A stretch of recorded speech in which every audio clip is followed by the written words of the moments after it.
Hello, welcome to episode 39 of Cyberpunk. I just want to start by wishing you a very happy new year if it's not too late. Let's hope that 2026 is kind to us all and brings us lots of exciting and enjoyable gaming opportunities to share. Let's do the housekeeping now. I want to also say another thank you to those people who've left comments about the Christmas episode telling me how much they enjoyed it. I had loads of fun making it, and it brought back some Cyberpunk as well as retro computing memories for people in the comments, it would seem, that they enjoyed mentioning and having responded to. It was huge fun to read them. I'm now thinking that I shall probably use that format again of gameplay and Q&As on the occasional Thursday video slot in the future, and maybe also at next Christmas too, who knows. So let's return now to episode 38 and the feedback from that. Quite an extensive and mixed postbag. I'm going to save a number of the comments to refer to during episode 39, but I've picked out 3 of them to talk about here in the housekeeping. The first is that shard at the very start of episode 38 that I couldn't get to because of the crowds milling at the float parade. It was so frustrating. I very possibly will head back to the market area at some point to see if it is still there, that shard, and I can retrieve it, because the feeling seems to be that it should be, and I may be able to do so. There might also be other things that were hidden by the revellers too. Unobtrusive looting wasn't exactly easy in that situation when Takamura was in my ear telling me to get on with it, and there were security dudes everywhere. So yeah, that's a thing that I've made a note about. Also from episode 38, people commented on the fact that we've met Alt properly now. Alt is amazing. I'm pretty sure she is believable when she says that Johnny's recall of events is selective at best and just plain wrong in parts. I'm not sure whether I would accuse him of lying deliberately, but there's a mistake anyway in the retelling of history there. Even so, I think some of it is believable. Seeing him grab her in the controlling way that he did was stomach-churning. This I can believe about Johnny Silverhand. There are aspects of his personality that he doesn't exactly like to talk about at parties. And the fact that Alt is at the core of Soul Killer, that she's an AI now with only partial resemblance to the girl that Johnny once knew, that Alt and the Blackwall have been and may well be in future under attack, under threat from determined groups such as the Voodoo Boys, who want to be on the winning side when the next societal collapse comes, that Johnny's revenge upon Arasaka and his imprisonment in the relic chip all stemmed from what Arasaka did to Alt. So much of the plot, so much storyline was advanced and expanded upon in episode 38. When I do return to that strand, and I'll be explaining why we're not going back to it immediately in this episode that's coming up, there will be a massive recap before I do move on. The third and final thing I want to talk about is the TTRPG of Cyberpunk, which is mentioned from time to time and was in the last episode by people in the comments. The thing is, I do intend to look into this more thoroughly when I finish my playback. I don't want to sort of learn too much about it in case there are elements of it which spill over into the game and experiences which I'm going to have which I haven't yet had, if you see what I'm saying. So yeah, it is an intention that I've got to do that. And on a related subject, more than one person has mentioned the existence of the Cyberpunk goodies, or extras, call them what you will, the things that you can access by scanning the QR code that pops up periodically when you're loading the game. Now, I have spotted that QR code, but I'm always so wrapped up at that moment in setting up equipment and adjusting levels and settings in software and all that sort of stuff that I've just not gotten around to scanning it and following the link that it sends me off to as yet. I understand from what people say there's a nice little selection box to be had of music, and I'm not sure whether it's wallpapers or screensavers or both, text to be read. So yes, absolutely, I shall, and I have made myself another note to follow up on that sooner rather than later. And that was the housekeeping. So where are we going in episode 39? Now, 2 things happened in episode 38 that were added to my journal list which are relevant at this point, so I just want to deal with them. The first is I added to that list Nocturne. Now, as I understand it from my no spoiler research into the game, Nocturne is the activity where I have to decide whether I want to carry on beyond that point, but if I do, I can't go back to any of the game content before that point. So all of the activities that are in the earlier part of the game become closed off to me. They are sealed away, they're locked once I go past that point of no return in Nocturne. Now, I'm nowhere near ready for that to happen. So that is going to sit in my journal list for some considerable time. That's the first thing. The second thing is, by receiving that phone call from Songbird at the very end of episode 38, I believe that's the initiating thing which can lead me, if I wish, into starting Phantom Liberty, the DLC. Now, as I replied to people in the comments section from that video and other videos before that, there is stuff I want to do around Night City before I start the Phantom Liberty DLC. I am very much looking forward to the Phantom Liberty DLC. From what people have said to me, again in a non-spoiler way, the devs really put their foot on the accelerator and took it to a new level in the DLC. Phantom Liberty, I'm expecting intrigue, challenge, stress, you name it, on a higher level than what I've experienced so far. And goodness knows the quality of what I've had so far has been terrific, so it's mouth-watering, the prospect of the DLC. I'm excited for it, but I'm not in any rush. That's not to be taken as meaning that I'm going to leave it right till I've done virtually everything in the main content of the game and there's nothing left. It's going to be the DLC and then the end of the game. That's not the case. But there are certain things in my journal list which I've kept waiting for a long time, which I would like to do before I commit to Phantom Liberty. Once I start the DLC, I don't intend to just do the DLC. I will be popping back to do stuff in Night City, other things from my list of things in my journal. I'm not going to exclusively do Phantom Liberty every episode that follows, so there's no worry about covering everything in the ordinary part of the game before I start the Phantom Liberty. But there are one or two things which, let's just say, I really, really do want to do before we get to that stage. And that brings me to episode 39, because there's a lady I've kept waiting for some considerable time in the list, and I'd quite like to see her, and I hope she'd like to see me, and that's Panam.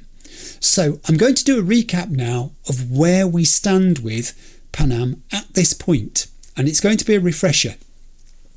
Earlier in the playthrough, Panam informs V that Saul, the Aldecado leader, has been captured and is being held by the Wraiths, the Aldecado's main enemies in the Badlands. The Wraiths are a nomadic gang. They're Raff and Shivs. They are outcasts because of their depravity. They've banded together to form a sort of loose association bent on attacking travellers in the Badlands, as well as other gangs' camps, including the Aldecados. Panam fears that Saul will be killed soon unless a rescue can be mounted, and she asks V for his help, and V willingly agrees. After checking some drone footage supplied by Mitch and deciding that the two of them can take on the Wraith's compound between them, Panam and V travel to the location. Panam maintains watch while V penetrates the facility using stealth throughout to avoid raising alarm. He locates and rescues Saul. He exits without being seen through a drainage system, and reunited with awaiting Panam, they drive under the cover of a sandstorm to a deserted farmhouse, where, after a partial reconciliation between Saul and Panam, they rest for the night. The next morning, after Panam had initially seemed to be hesitant about V's attempt at further developing their relationship the evening before, she nevertheless kisses V before setting off on her motorcycle. As she departs, even Johnny now admits to admiring Panam's abilities and genuine nature and suggests to V that she is worth having in his life. Later, Panam shares a photo with V of her settled around the Aldecado's campfire back with her family, having previously confessed to him that she's always preferred wandering to settling down as a means of preventing her worries catching up with her. V assures her that whatever problems she still has, they can solve together. Reassured by his sincerity, Panam says she'll be in touch. However, since that point, we've had another message from Panam saying that she needs V's help again, and our suspicion is that this is something else to do with Saul and the ongoing ideological situation between Saul and Panam. That's the point we're at. Let's get on with it. Right, it's approaching 6 o'clock in the morning.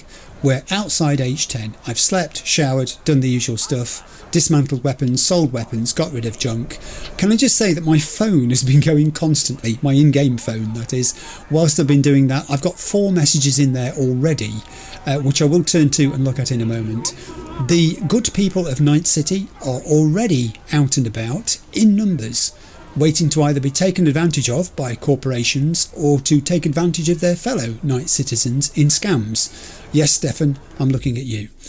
In inventory, I need to do something. I want to change out my assault rifle that's in slot 3 and put my sniper rifle, which was a gift from Panam, in place. She might ask when she sees me. I don't want to be found not to have it with me. And I'm going down the power weapon route today. I've got Plan B in place, obviously, goes without saying. I've got the SOR-22, which I crafted, in place with its insane damage amount there and the jus attached. I just like saying the word jus. And I've got the sniper rifle, as I've said. The Plan B, people keep talking to me about it in the comments section, saying there are many better weapons than the Plan B, Clive.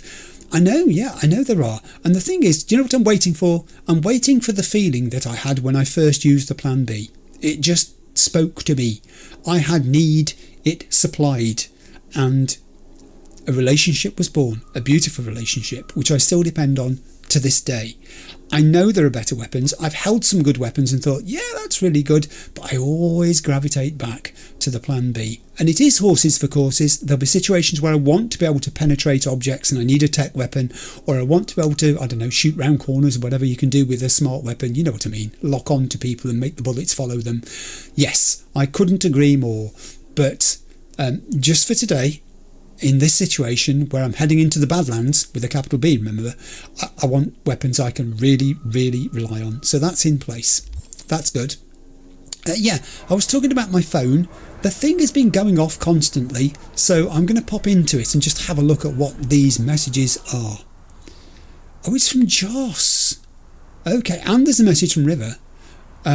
Yeah, the bottom one, by the way, I'm going to leave because you know what that is. That's Claire Russell. Now you've seen the Christmas episode, you'll know that we did a second race and we won it as well. So we are well placed in terms of the eliminations, as she says there. There is one more race to come, of course, but I'm in no rush for that. Let's look at Joss's text. Joss, hey V, just wanted to update you on Randy. He's slowly easing back into things. It's hard to believe, but it looks like everything's going to be all right. You can't imagine how grateful I am. I can, Joss, because I know the sort of person you are. She would be very grateful. She was terribly stressed by what happened. Who would not be? I mean, the thought of Randy when we encountered him in that farm still haunts me. It's a really visceral quest, that one. And then we have an actual picture. I'm sending you a still of Randy. I hope it won't be long before he can thank you in person. He certainly looks better there than the last time River and I saw him. That's really nice. That's very good.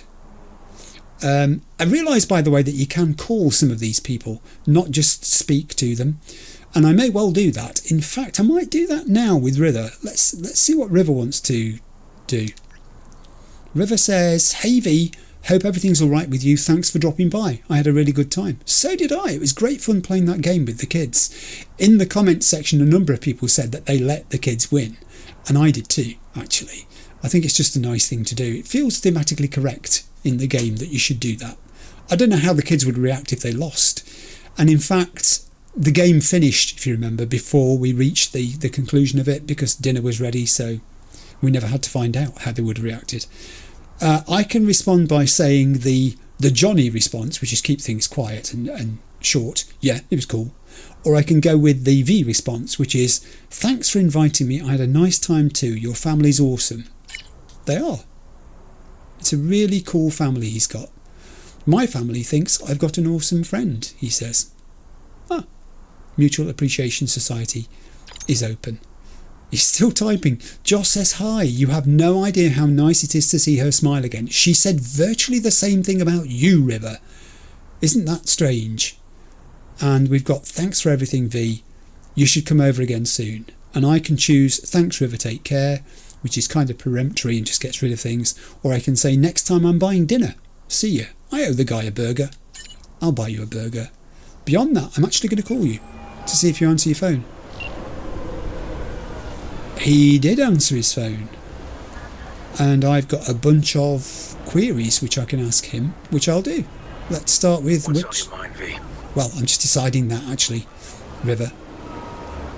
Which gang's the city's biggest and baddest, according to the NCPD? Scavs hold the body count title.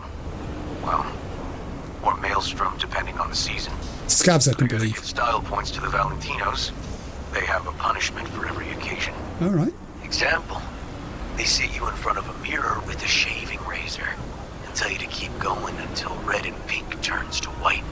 Yeah, you see, I've gone off the Valentinos. The fact that Jackie was one doesn't mean they're all nice people, does it? What's on your mind, V? I'm just wondering which one to ask you next. I think I'm going to go top to bottom. So your ex-colleague, I think he's your ex-colleague, Han, presumably you're still in contact with him. How are you getting along? How are things with you and Han working out? They're not. He acts like nothing happened. Like he didn't cover up the mayor's death. Must be tough. I considered him a close partner. Maybe even a friend. So yeah, you could say that. Yeah, you see, I wondered about that. Was he just a partner in the business of NCPD? Or was he a friend outside as well? It sounds like he was, and now Rivers lost a friend as well because of what was happening. I'm just ruminating on the ongoing fallout from what happened with the Peter Pan case as well. So let's talk about that, because you broke into a lab, didn't you? You didn't have any blowback? I mean, for stepping into the Peter Pan case. No. It's only because of us. Conical closed the investigation. They padded their stat books, so we're in the clear. And? How do you feel about all this? I'll let you know when I know. For now, I'm just helping out Joss. Enjoying some time off. Life should be back on track before long. That's pretty much tallies with what we saw when we went to have the jambalaya with him. That, you know, he was taking it easy and just decompressing after what he'd been through. What's on your mind, V? I'm just ruminating myself on things here. So I wonder whether his return to NCPD was still a closed thing. You know, there was no way they were going to have him back because of what he'd done and the fact he disobeyed orders by continuing to investigate the case. But because he achieved a result, they've let him off being punished. I guess that's the way you read that. So private detective was the route you were going for. How is it working out? How's the career switch? When's our new private detective starting up? I'm still finding the meads. Hasn't been easy, but the biggest hurdles are behind me. License, equipment, software. It's all in order. Just haven't figured out how to market myself. Aiming to specialize in anything? Kidnapping. Randy's ordeal put a lot in perspective. Well, I guess that makes sense. I was about to say the exact thing. It makes perfect sense. Don't walk into me. Also, I've been distracted by the number of vehicles that keep stopping on the crossing. Surely in Night City... well, I'm just about to say, River, if you were still NCPD, you might want to take an interest in this, because some of these cars keep parking on the crossing when people are waiting to cross. That's not allowed. You shouldn't be able to do that. That was great. I love talking to you, River. Take care. Stay in touch. Take care, Choom. And Choom has gone, and I've still got a message there, apart from Claire's, which we know is about the race. Bart Moss Collective. I've had messages from Bart Moss Collective before, I think. I remember the top one. First will come the great reality check, which ushers in the future of the world. Whenever money changes hands, your true self becomes a victim to capitalism. The best weapon against capitalism is uninterrupted meditation. Corporate oppression will only end once you stop oppressing yourself. And the latest one seems to be, I think that's the bottom, wake up and wake others up. Join our collective. And then there's a net address to follow. That's the first time they've tried to solicit my cooperation in terms of involvement in all of this, rather than just giving me snippets of their ideology to think about. And there's Claire, who I'm going to leave there because there'll be a while before we do another race, and I think that may have just added a job into my journal list. And I need to go there actually, but before I do, in my inventory, having swapped that out, I just want to point out I know that I'm now at level 42 and therefore could make a visit to a Ripperdoc and start upgrading bits of cyberware to tier 5 cyberware components, and I do plan to make a visit at some point, but rather than make it the moment I reach the 40s, I thought I'd just hold off for a little while and kind of do it as a preparation for entering into the Phantom Liberty DLC when that's going to happen. Meantime, as you can see, I am now an Eddie millionaire. I've passed the million Eddie mark. Whoever thought that would happen? So I'm thrilled by that, and I'm busily accruing extra components and saving up stuff like there is no tomorrow, ready for doing a range of improvements when the time comes. Just wanted to mention that at this point. So yeah, we now need to go into journal, and we need to get off chipping in because we're leaving that where it is, and I need to go to, with a little help from my friends in the Aldecado camp, is where we're going to be going. So let's read the text for this, and remember this is Johnny speaking. Go to the Aldecado camp. The great nomad saga continues. Panam's up to something. That girl just doesn't know when to quit, and my God, I love her for it. You don't seem to know either, considering you want to go back out there. Maybe you could save us all some time, pitch a tent out in the desert. Think we both know this isn't just about the job anymore. Yeah, I think it kind of isn't about the job anymore. Romance and the possibility of it in video games is a sort of a double-edged blade, isn't it? It can be shoehorned in, or it can feel like it happens naturally. And I think with these two, it's happening naturally in the sense that she is the person who most accurately reflects his past experience too. Both nomads, both left or been thrown out of their group, both still core nomads at heart, though, I believe. And Panam is certainly the more passionate and driven of the two. She knows her own mind, whereas V's still making his mind up about a lot of things, trying to decide where he fits in Night City or not in Night City. But there's enough commonality of experience and aim between them to make them feel like they could be good for each other. Let's look at Panam. And when I say look at, I mean read the text. You can look at Panam. Panam Palmer. Panam is a nomad, although maybe ex-nomad rings truer these days. She locked horns with the family's leader, Saul, left Aldecado Nation and moved to Night City to try her luck as a merc. Panam's life is at a crossroads. On one hand, she knows her life needs a change, it's now or never. On the other hand, burning bridges with the nomad family where all her friends are might have been a bit drastic. On top of that, Night City doesn't take too kindly to nomads or have patience for people like Panam, who are internally conflicted and dream of a brighter future. She certainly does. But she acts upon her dreams. That, I think, is something that V likes about her. She is very purposeful, decisive. Aldecados. One of the oldest nomad nations formed by Juan Aldecado, who fought a ruthless war at the tail end of the 1990s against the gangs ruling LA. He formed the Neighborhood Watch, which numbered 5,000 people by the time it left the city and was known for its emphasis on family values, in whose name Juan launched his uprising against ineffective police and corrupt media. The Aldecados currently consist of a few dozen families spread out around America that are constantly on the move. One wonders how they keep in touch, but then they did have radio transmitters at the Aldecado base, didn't they? So maybe shortwave radio is something that's in use. Let's look at nomads as a wider group. The first nomads were farmers forced to leave their land by a series of natural disasters, wars and corporate machinations. They moved out, gathering in larger and larger groups, hoping to find a better home for their families. But what they saw on their journeys across the states convinced them they were better off staying on the move. Historically, the nomads are divided into 7 nations, such as Snake Nation, the Aldecados and Jodes, each of which is divided into clans and from there divided further into individual families. Nomads travel with their entire families in search of gainful employment.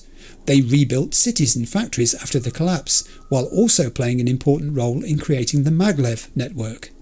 Some clans take jobs from corporations, seasonal of course, so as not to stay too long in one place, while others work for local communities. Nomads place value on family, biological or not, and follow their own unique code. They demonstrate loyalty to family and clan above all else. This we know. Panam still felt she was an Aldecado even when she was left, cast out, whatever you want to call it. She was still wearing their emblems on her clothing. Nomad camps. The life of a nomad is one of constant motion, but although their camps are temporary, they're always designed with function, order and comfort in mind. Setting up a new camp is a quick operation because everyone knows their responsibilities, working together like parts in a well-oiled machine. As the nomad Santiago once said, "Whenever we make camp, for a short while we become farmers again." And the earlier a farmer finishes his work, the sooner he cracks open a beer. To those who don't buy into the propaganda, nomads are known as hospitable folk. Still, it's better to signal your peaceful intentions from afar, as their camps are well protected. I hope so, given the wraiths who we've met already. Okay, let's get moving. Now, the combination of events in this particular episode will probably be that I'll focus on Panam's questline as much as I can, but if things happen which mean there are gaps where I have to wait, or if we reach a point where there's obviously a natural stopping point and I've been playing for quite a long time and the quest still isn't finished, then I'll stop it at that point. I do want to mix in some NCPD activity in this episode. It's been a while since I've given NCPD a good run for their money, and as I'm heading to the Badlands and haven't done much clearance of NCPD out there, I'm anticipating there may be quite a bit of it. Also, I want to just be available for anything we spot out there that looks remotely interesting, curious. Whilst I'm not wanting to be totally pulled away from Panam's questline, I'm still open to that sort of stuff. It just grabs me every time. So let's do this. I'm going to call my Ragnar, because we're going out in the wilds. We need a vehicle suited to the wilds. Wait, where are you going? Everyone's now saying, your car's just stopped on the crossing. Yes, I know. River's not in the NCPD anymore, as I said. Right, let's move. I'm not going to do a colour change because I quite like the blue. That guy's still preaching on the corner. How far is this? 5.1 kilometres. That's going to be a sizable little ride. On the subject of which, let me just pop into the map. We have a route. Do we have any NCPD gigs? Yes, we do. Near to where we're going. Oh, we've got 2 assaults in progress. Tempted to take this one first, I think, because it's literally directly on my route, and then I could perhaps make my way to the other one. I don't know from there. We'll see. Okay, let's go. Oh, new job violence has now landed in the journal too. Is that a result of... Oh, hello. Okay, let's just hang on a minute. Another message just landed in my thing. Unknown number. Let's meet. Unknown numbers are starting to worry me. Let's meet Notel Motel room 210. Oh, Notel Motel? Who is this? And you're not going to get an answer to that question, are you? What do you want? I mean, you're not going to get an answer to who is this. But then Notel Motel, people don't discuss their business anyway. They don't tell you who they are. They don't tell you what they want. I'm going to ask what they want. No reply. Why am I not surprised? Okay, so that probably is what put that job into my journal list. But you see what I mean about this? There is lots of content. There is plenty of time. In no sense am I going to try and hold off from Phantom Liberty to try and complete masses and masses and masses of everything there is to find in Night City. Something just happened. I am being shot at. Excuse me, I'm under attack. Who are you? And what? Who gave you permission to shoot at me? It's Arasaka. Oh, hang on. Self-destruct is available. Hey, don't get too close to it. Ooh, that could have destroyed my car. Do you know you can always drive backwards? Wow, that gunfire is effective. Hold it. Stop. Oh, I can actually... Yeah, I can emergency brake the vehicle, but that will only, I think, hold it for a short amount of time. I could contage... I could double contage, because I've got enough RAM, the occupants of that vehicle. And now they're saying, oh, pull the car over, I don't feel well. I think I'm going to puke. Oh, did that do some damage? Yes, it did. One guy fell out of the vehicle, but only one. Hey, let's keep this civil. I'll take those because I'm literally saving up. Okay, let's be careful here. I could quick hack them again, you're quite right. Is it? It's not as bad as it's going to be. Weapon in hand, waiting to shoot at me. And let's do this. Ooh, you didn't get to use that weapon that you were drawing there, did you? Put your gun away. We're on a public bridge. I mean, excuse me? What? We've only just started. Also, I noticed 2 bodies back down there. Oh, hello. Oh no. Wanted for the abduction of HA. They're after me for Hanako Arasaka, of course. Priority PO. Location Night City. Target name V. That's me. Known accomplices Takamura. There he is. I've got a code. Object elimination. They're trying to eliminate me. Warning, heavily armed. Extremely dangerous. What do we say? Extremely? I mean, I take that as a compliment that they think I'm extremely dangerous. Heavily armed, maybe, but you know. Oh dear. I've upset Arasaka. Am I going to get to these bodies? Maybe. Tier 5 components. I can't quite see the other one. I think they may be... Oh, there you are. Can I get close enough to... I'm just trying to loot your burning body. You don't mind, do you? Darn it. It won't let me. Aww. Do you know? I think you're singeing your hair there. I'm off. That's a great start to the episode. Arasaka want me dead. I think there might be a folk song there. I'm going to have to pick up a guitar.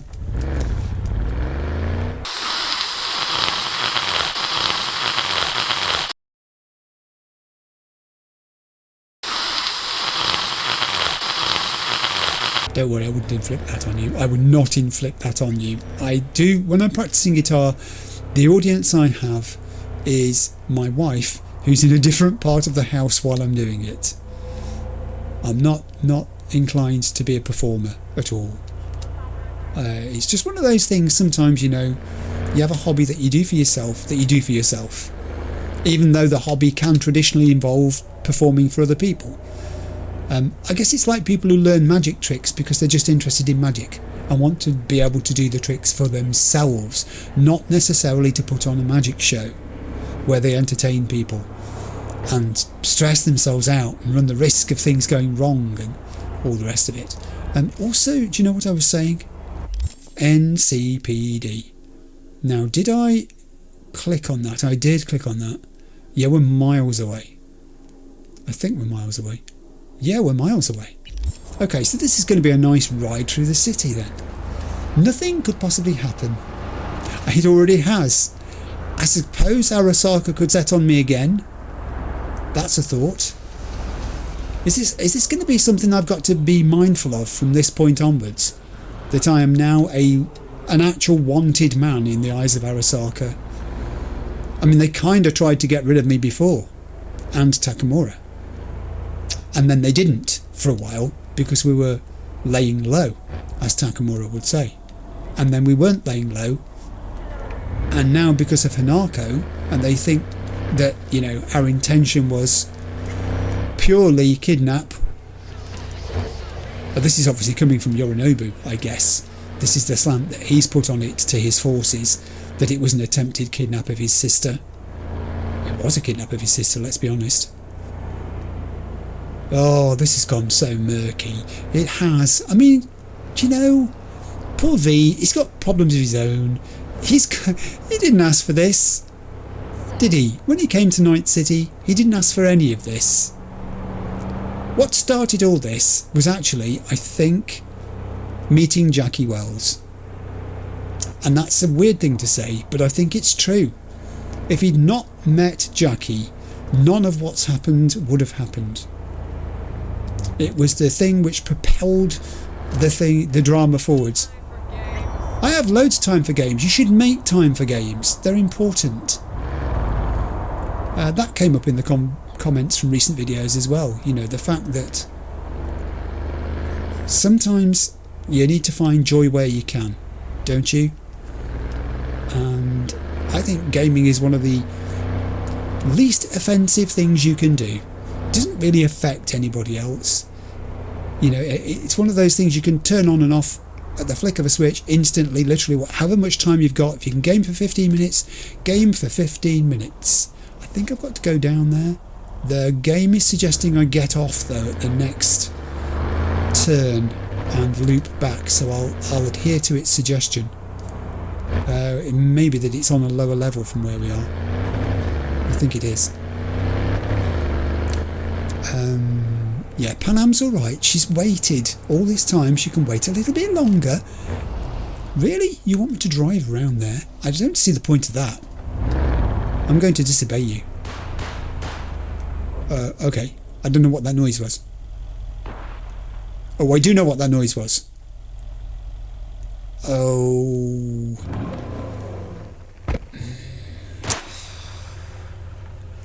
It's none of my business. Oh. What's going on here? Are you all on the same team? It's 6th Street Gang talking to 6th Street Gang and 6th Street Gang, and also, yes, perhaps they're practicing their trash talk. It sounds like they might be. You're not on my list today. I'm happy to leave you alone. They're doing target practice on mannequins, not me. So I count that as a win. There are times when you've got to walk away. You've got to pick your battles, haven't you? Also, there are police officers around here who are not going to take kindly to me starting trouble at this place, which is staffed by more 6th Street Gang. Oh, now that could be a problem, because they might come and get involved with this. Okay, I'm going to go back on what I just said. What? You two, chicken? Beg pardon? What did I do? Oh, did I upset that police officer? Oh no, it's that guy down there that's upset him, I think. Oh.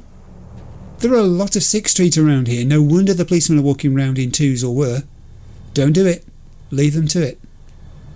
I mean, that group might be okay, but this group here will certainly get involved with anything I try to do at that house. So with that in mind, I think, unfortunately, and I realise we've only just met and it's probably not the nicest thing to do to you, but I'm going to double contage you. I think you three are close enough together that you're all going to be affected by that. So they are. I'm going to back off so they don't trace my location. Back off, back off. Oh God, I've been run over. Well, if you walk back into traffic, that will happen, won't it? They're still tracing my location. Don't tell me it's because this lot over here are now communicating with them. I'm miles away. Oh, there we go. Thank you. It just needed me to make that noise. That is good. No, that's not so good. You're not supposed to be here. Go to sleep. There we go. Tracing failed. And I'm going to loot your bodies because... Will you hurry up and finish? Thank you. because every bit that you pick up helps. That broken neurotoxin knife, the pun knife, the components. See it, want it. Right, now what's going on here? So there's a guard on the door. There's another dude here. No, he's a civilian. I beg his pardon. In the comments again, people have pointed out that if you ping a person, it reveals other people. Whereas if you ping an object, it reveals other objects. It's funny the things that you don't realise you don't know, isn't it? You kind of do these things without thinking sometimes. Certainly, you know, when you're nearly 40 episodes in, and then just occasionally someone says something and you think, oh yeah, that's right, isn't it? I'd kind of fallen into the bad habit of thinking I just needed to ping full stop and all things would be revealed, and that's not how it works. I don't fancy going in the front door of that building, I've got to be honest. Oh, good heavens above, there are 6 street gangs all across the place, little ganglets. Wow. I don't want to take them all on, but I do want to make progress in here. Now, assault in progress. Neutralise the perps. Secure evidence. I hear you. I would hope to find... Whoa! Not that close. Okay, it's because it's through a window. I can't gain any information about this person. It's because they're behind that mesh. So the... okay, force open, which I can't do because I don't have the strength. Is there a way in from above?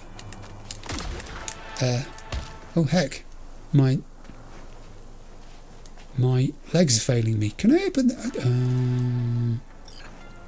Stop telling me to go to the Aldecado camp. I'm going in a minute. It's stridently advising me to neutralise the perps. Are you civilians too? I think you are, aren't you? You're just civilians. You don't need to be here. Alright, I am quick hacking today. You're quite right. I'll contage these two. We'll see if one does the job. I'd start running if I were you. What was that? Those two don't need to worry about it. Now, I don't mind them tracing my location now. There's a guy in here who... Oh, plus there's someone there. Hi. Stand still. Oh, that's going to smart in the morning. Oh, you are! Not as much as that, though. She was nippy. I can't just say you were very nippy. You're one of the nippiest enemies I've had to deal with recently. You, on the other hand, a little bit slow. Take a leaf from your colleague's book, although it didn't get her very far. She's having a lie down to think about it. How she might improve her ways. I'm playing peekaboo around this corner. And my granddaughter loves playing peekaboo. She's poorly at the moment. She's not very well. Poor thing. It's nothing to worry about, but she's only little. You do feel for them at any age when they're poorly. He's feeling quite poorly, but he's having a lie down as well, in the hope that he'll feel better soon. Now, there is one more still in there. I can see the vision cone, at least one more still in there. However, I shall take this opportunity to... I won't pick your body up because I don't know where it's been. Oh, look, swearing is not going to be any use. It doesn't make you a better combatant. Trust me. I can go in the top, I guess. I haven't got all day either. Panam's waiting for me. And you don't know what she's like. Okay, we have a person here who's not looking too good.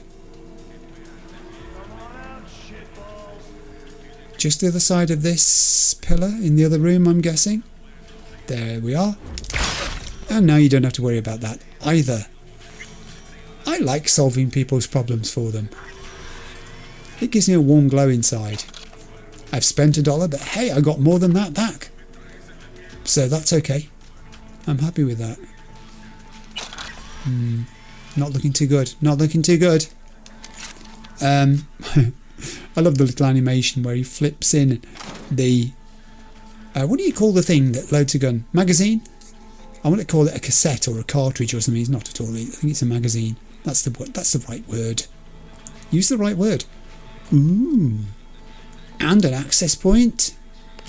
I wasn't expecting that. I'll look at it quickly. Back in a mo. Right, let's go. I think there might be more than one way to do this, but we'll see.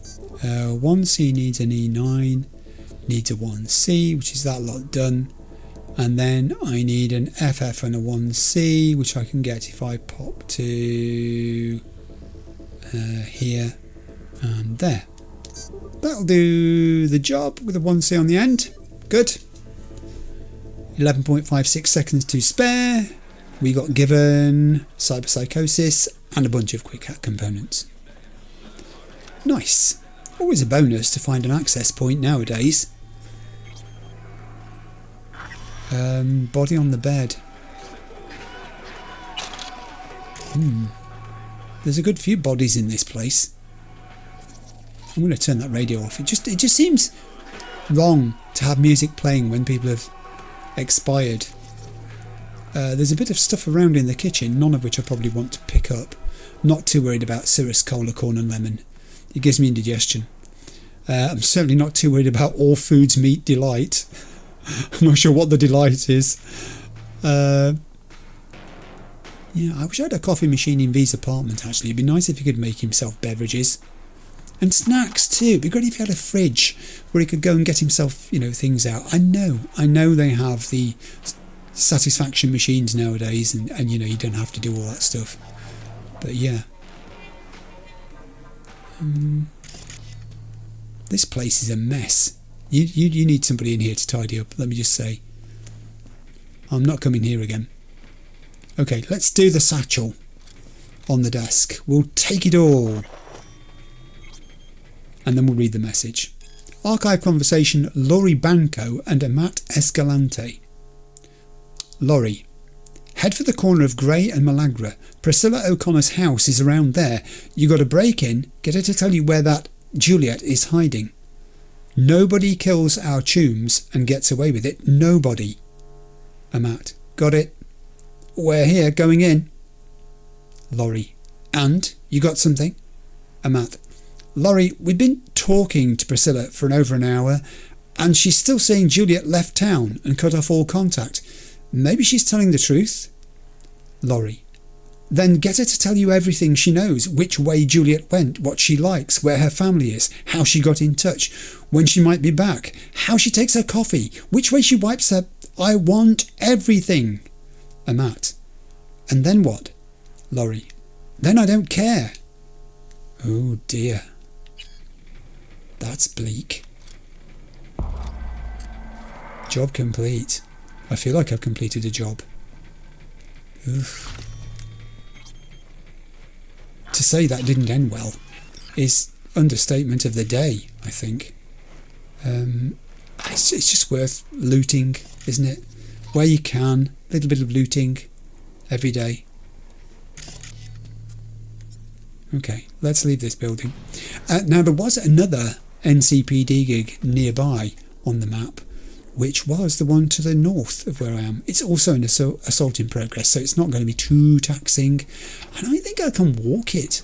I also think it might be on the same level that I'm on. So I don't think I'll need to do it. Don't run over there with your gun drawn. Put your gun away. You can't go running through those 6th Street dudes. They've got feelings. This is their turf. This is their territory. This is their patch. This is their... I don't know what the other words are.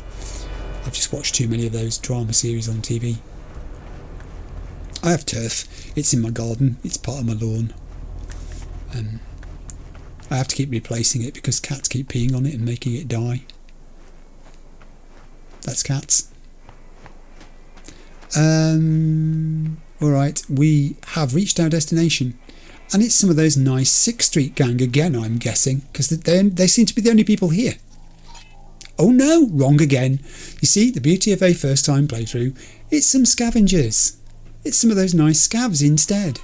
I've just got myself caught up under my desk, sorry. You can't see it, but I'm sitting with a sort of blanket on my knee because it's pretty cold actually. It's 17 degrees in here, which is fine because I don't like being too warm when I'm doing videos.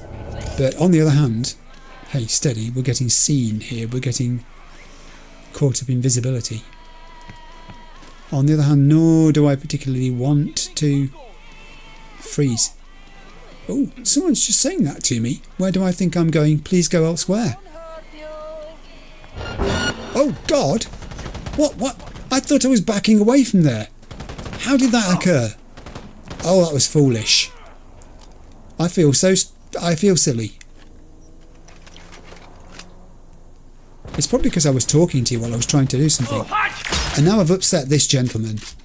Let me apologise with a bullet to the head. Oh, bullets ricocheting off the corner of this container behind which I'm trying to ineffectually hide, I'd have to say. I mean, I do love my sniper rifle. You know how much I love my sniper rifle. The thing about tech weapons and smart weapons is they've got all these fancy characteristics to them, which I do appreciate. I really do, that they are in there. But at its simplest, a power weapon is just a gun. You point it, you pull the trigger, and that's it. And the simplicity of it appeals to me. Oh, look at me, leaning around corners as well. I'm still getting shot at, mind, but I'm leaning around corners. I didn't get to the point where I could ping any of these people. I was about to do it when I was interrupted by them rudely opening fire on me. Let me ping an object and see if there's any explosives or anything there that I can mess with. No, I don't think there are too many. There may be, but they're not easily within reach of where I am. Okay.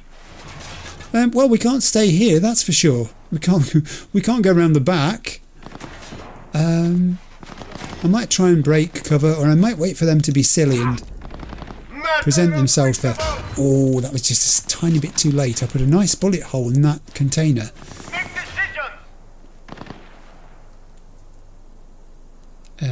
I'm on grenades still, by the way. I mean, I could try that. Can I lob a grenade that far? Apparently I can. Oh yeah, that stung him into action. That was a mistake. You should have let me come to you. There was no need for you to break cover there.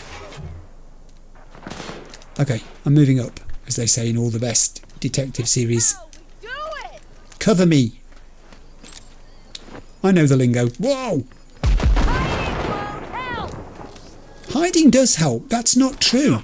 You're just trying to undermine my tactics with false statements. Hiding helps a lot. You should try it yourself. You see? Take your own advice next time. And then you wouldn't be, well, dead, would you? Huh? I've become so cocky, haven't I? I act beyond my pay grade here. I act like I know what I'm doing in these situations.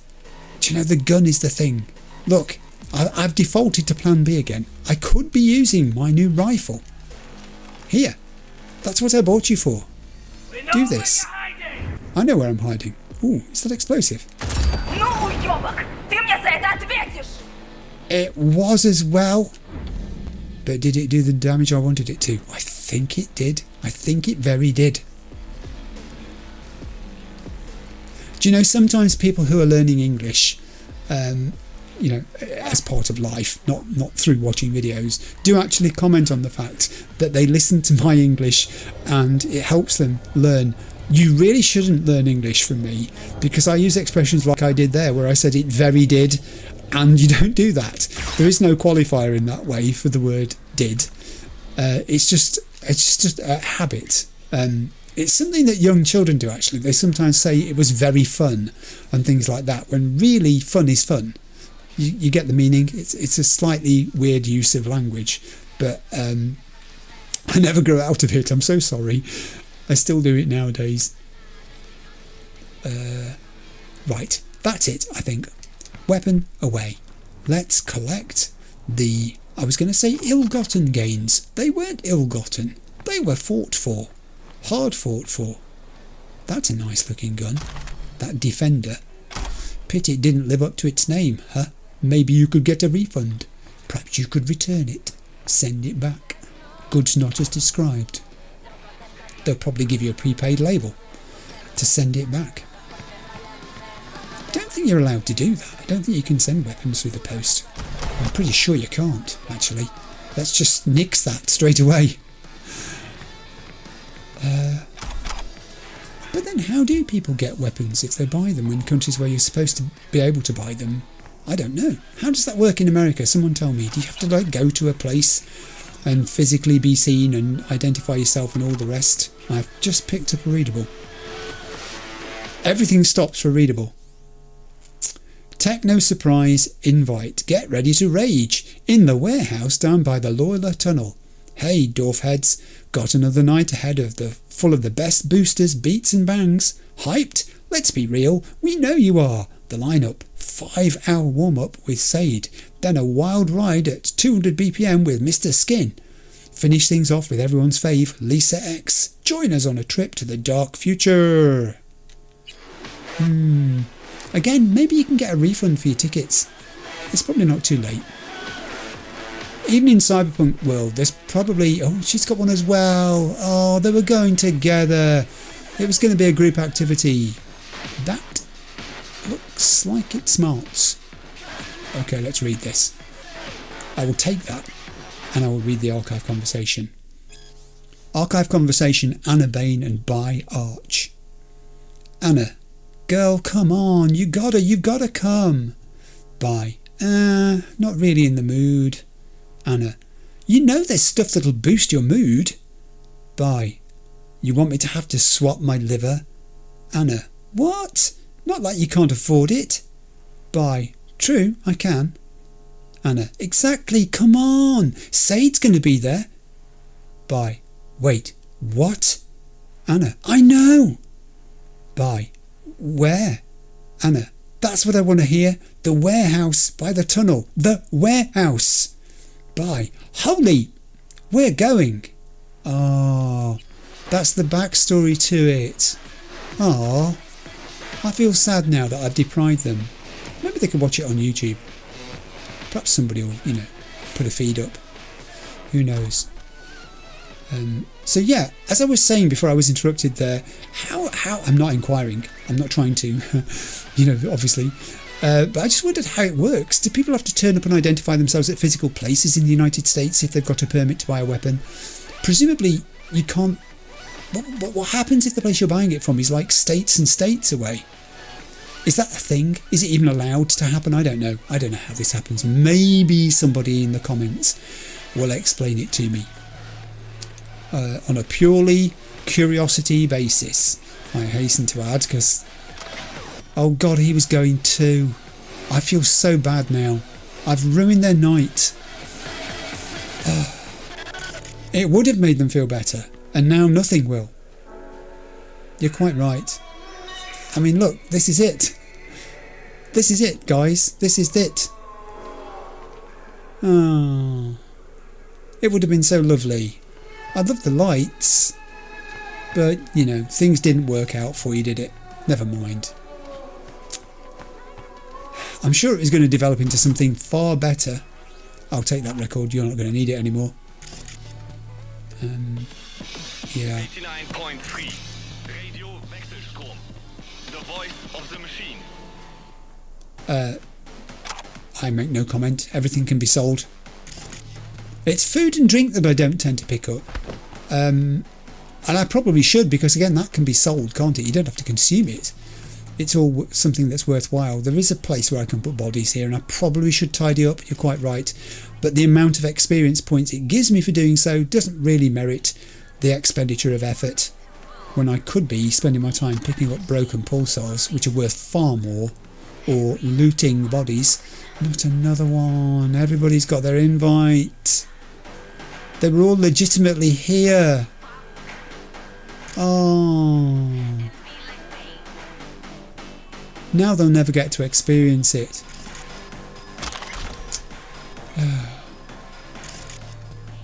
Honestly. Okay. Right, let's secure the evidence from wherever it was. Another one with an invite. I'm still picking them up. Yeah, I've read it. I'm just going to look around. Oh, there it is. Oh, there's still a body there I haven't looted.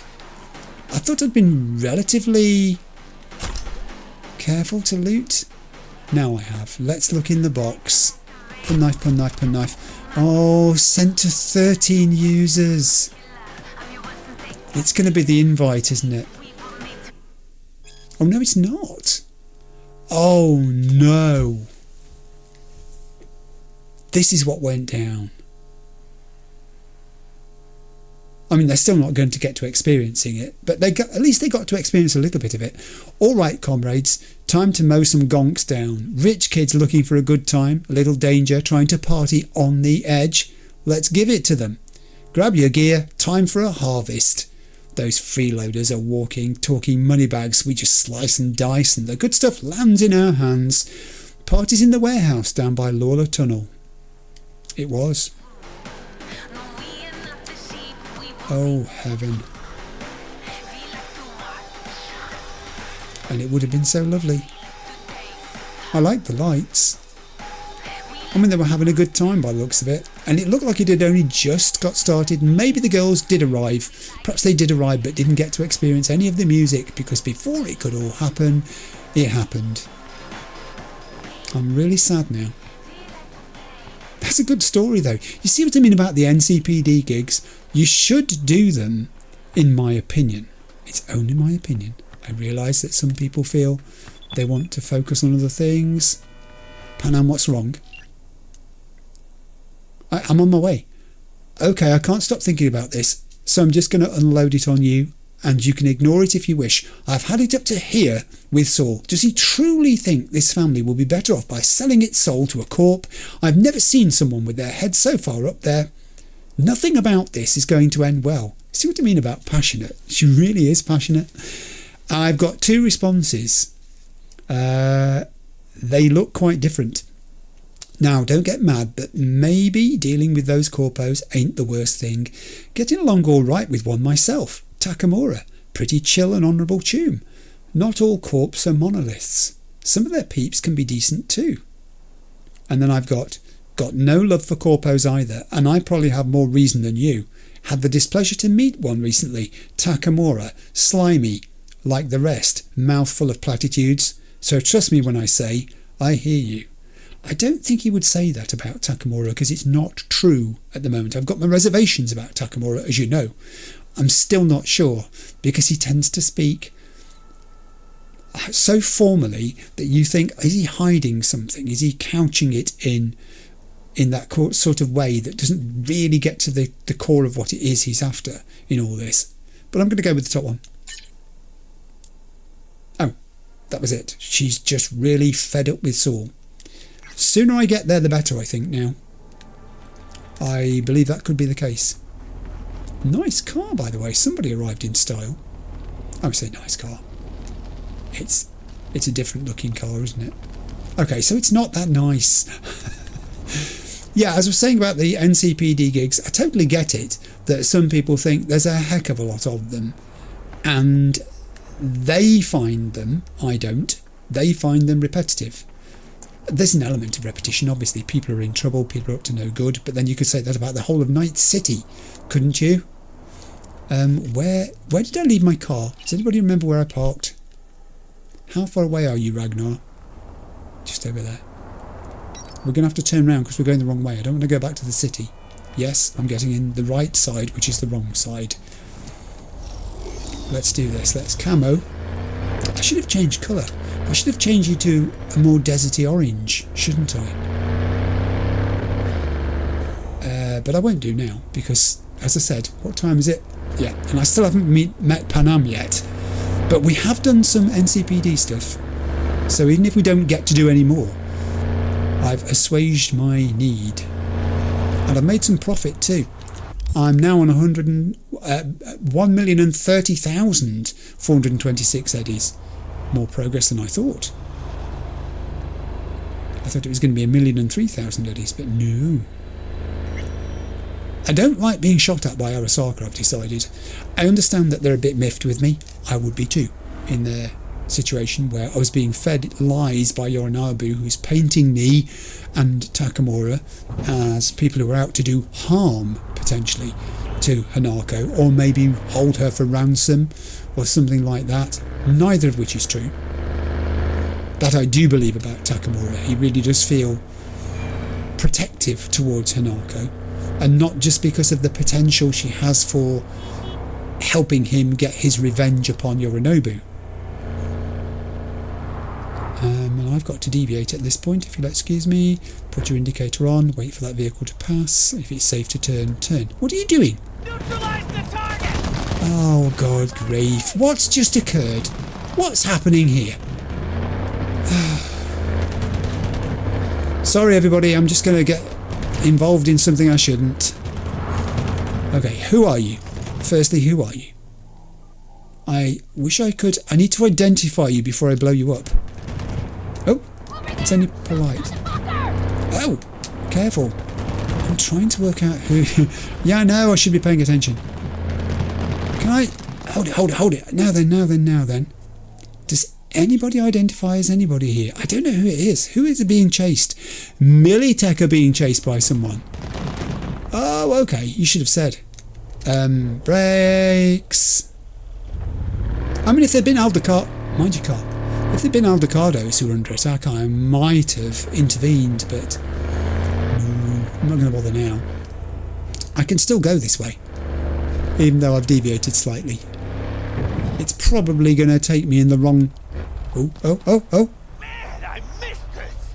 Okay, now who are you? They're Wraiths! Who is it you're attacking? Are you attacking Aldecados? It may not be Netwatch they were after. Okay. So, I can't see, unless they're just shooting at each other, I can't see what they're doing. I don't like this at all. I'm going to get out of my car. I owe this to the Aldecados who've been friendly to me. Not to let Wraiths prosper. The only good Wraith is a dead Wraith. I should have looted him. You're correct, I should. Yeah, I'll get my Eddie back by doing that. More than get my Eddie back by selling off this broken Ajax and the components in your body. I don't like that they're on the way to the Aldecado camp. Should I read something into that? Is the Aldecado camp under attack at the moment? This isn't good. What? It's Militech. Oh, now I'm on your side. Now I understand who it is you're fighting against. Allow me to help. Okay.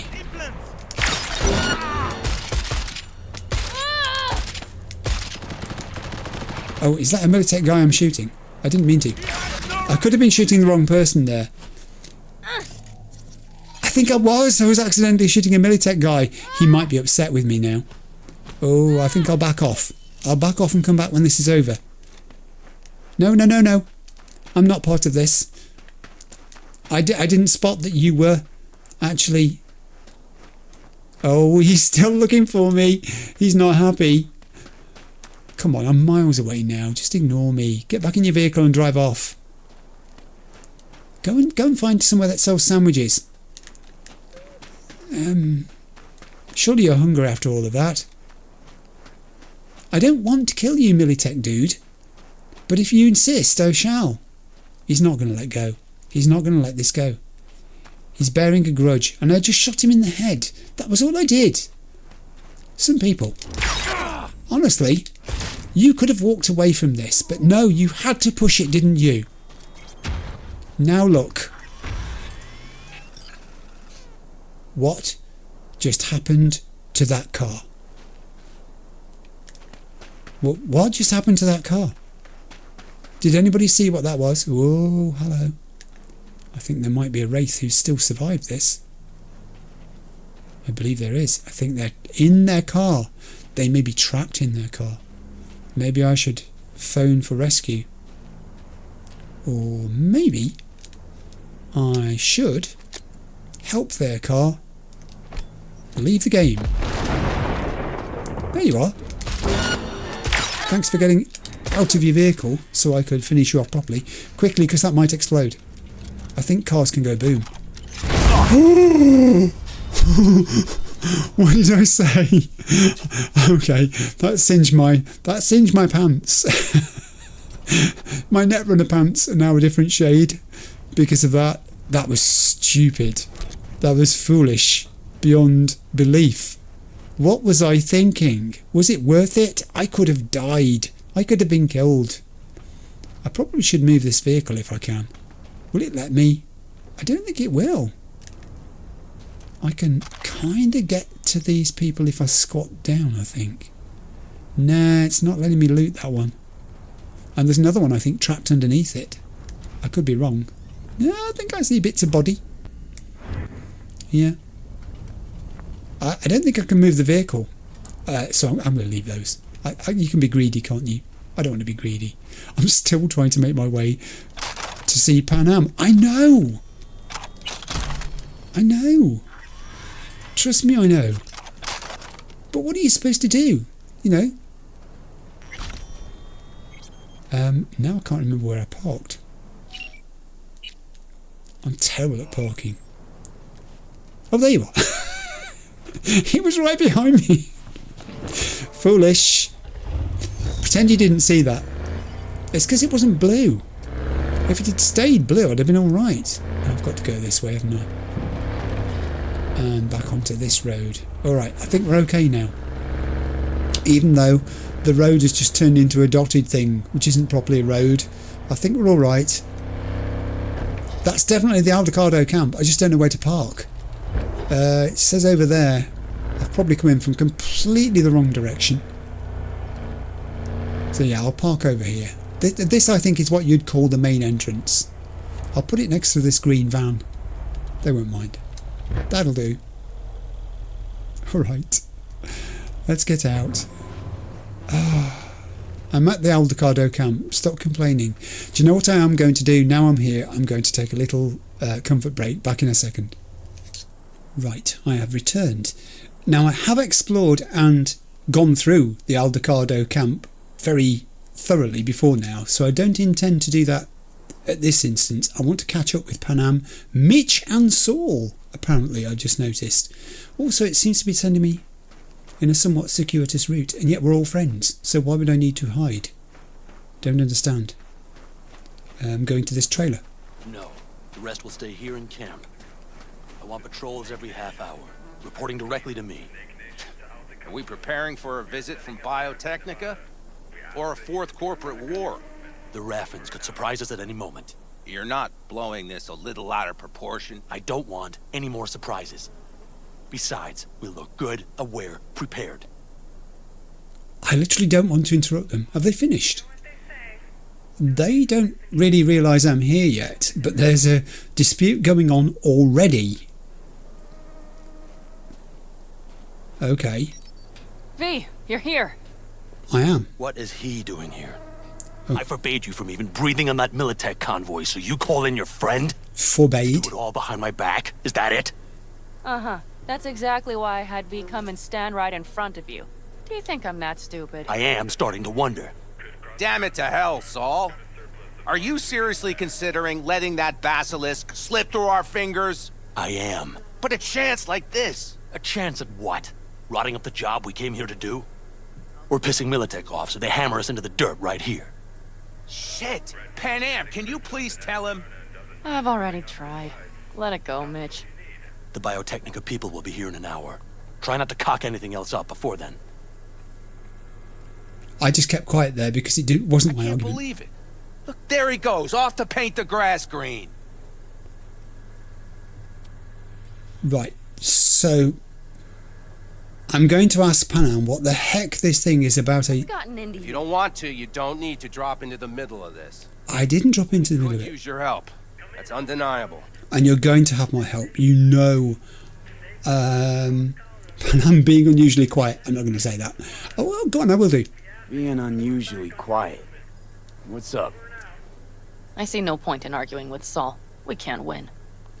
So, given up. Of course not. We'll take the basilisk ourselves, then wait for Saul to admit we were right. Either that, or to boot us out of the family. Now I need to ask about this Biotechnica job. I thought the Biotechnica contract had withered and died. Yeah, I read that. Saul insists we see it through to the end. To prove the Aldecados keep their word. Crop protection! Who gives a damn about crop protection?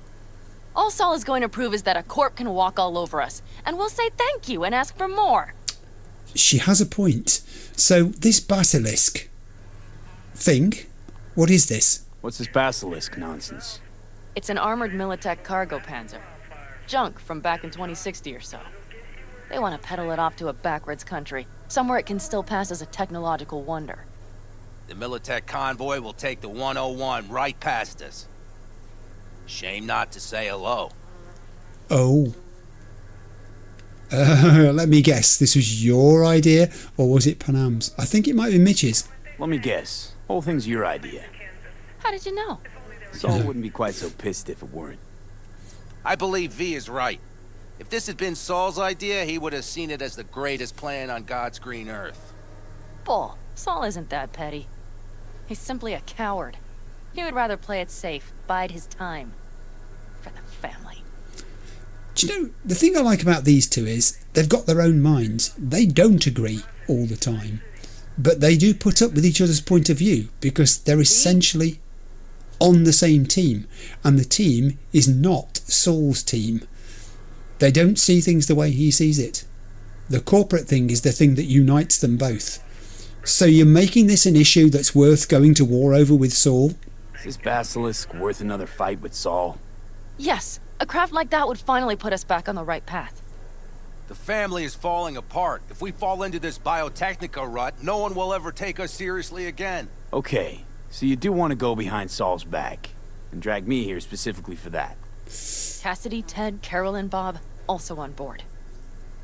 Oh, now look at this lot. Oh, yes, she did say that. What's gotten into you?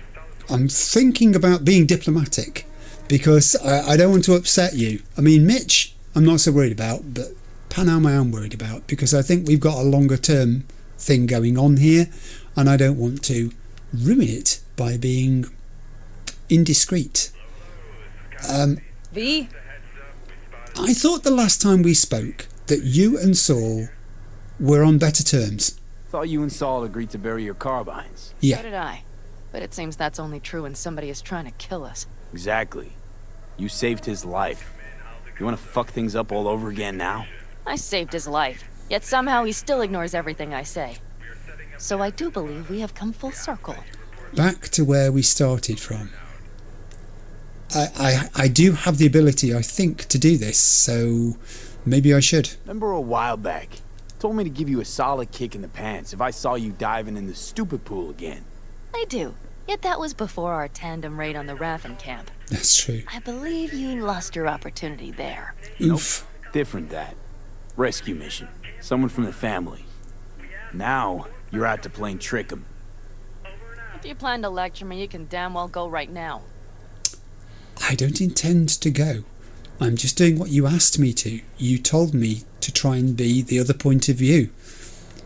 Okay, so I'm trying to keep on everyone's good side here, which is a terrible place to be. I'm not sitting on the fence, but I can certainly see a fence in the distance. So what is his problem then with you getting hold of the basilisk? Why Saul got his briefs in a bunch over this basilisk? He's afraid Militech will destroy us if we pick a fight with it. He thinks it's safer to stick with the corporations, like Biotechnica. What a joke. You guys would rather... We would rather go back to plying the trade we know best. Logistics. Meaning smuggling. That's what I said. Okay, so Mitch feels that is the safer and more honest, and more traditional, perhaps, way for them to make their living. V? He does not like this idea of them being associated with cozying up to corpse because he sees that as the beginning of the end. And he already feels that there's dissent. Clearly it's not just these two. He said they're falling apart. The family's falling apart. They need strength to unite them. The basilisk will give them that. So, okay, what is the plan? Which doesn't mean necessarily that I'm going to do it with you. It means what's the plan? And you plan to grab the basilisk how? Thanks, V. Haven't said I'd help just yet. Okay, let's go talk to the rest.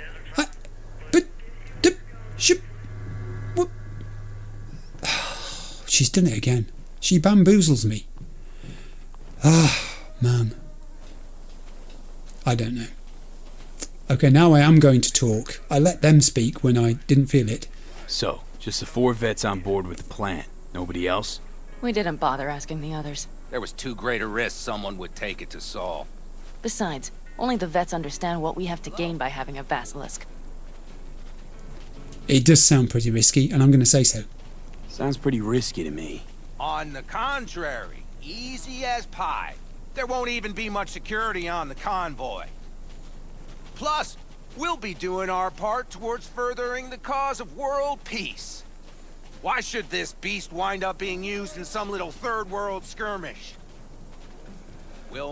Did you try to get Saul on board again? No luck, huh? No. Okay, everyone listen. Militech will transport the basilisk in parts distributed across 2 trucks. Wait, do I sense a quiver in your voice? Fuck you! The convoy will halt at the railroad crossing on the 101. We'll attack from behind, then get the hell out and away. Questions? Comments? Motions?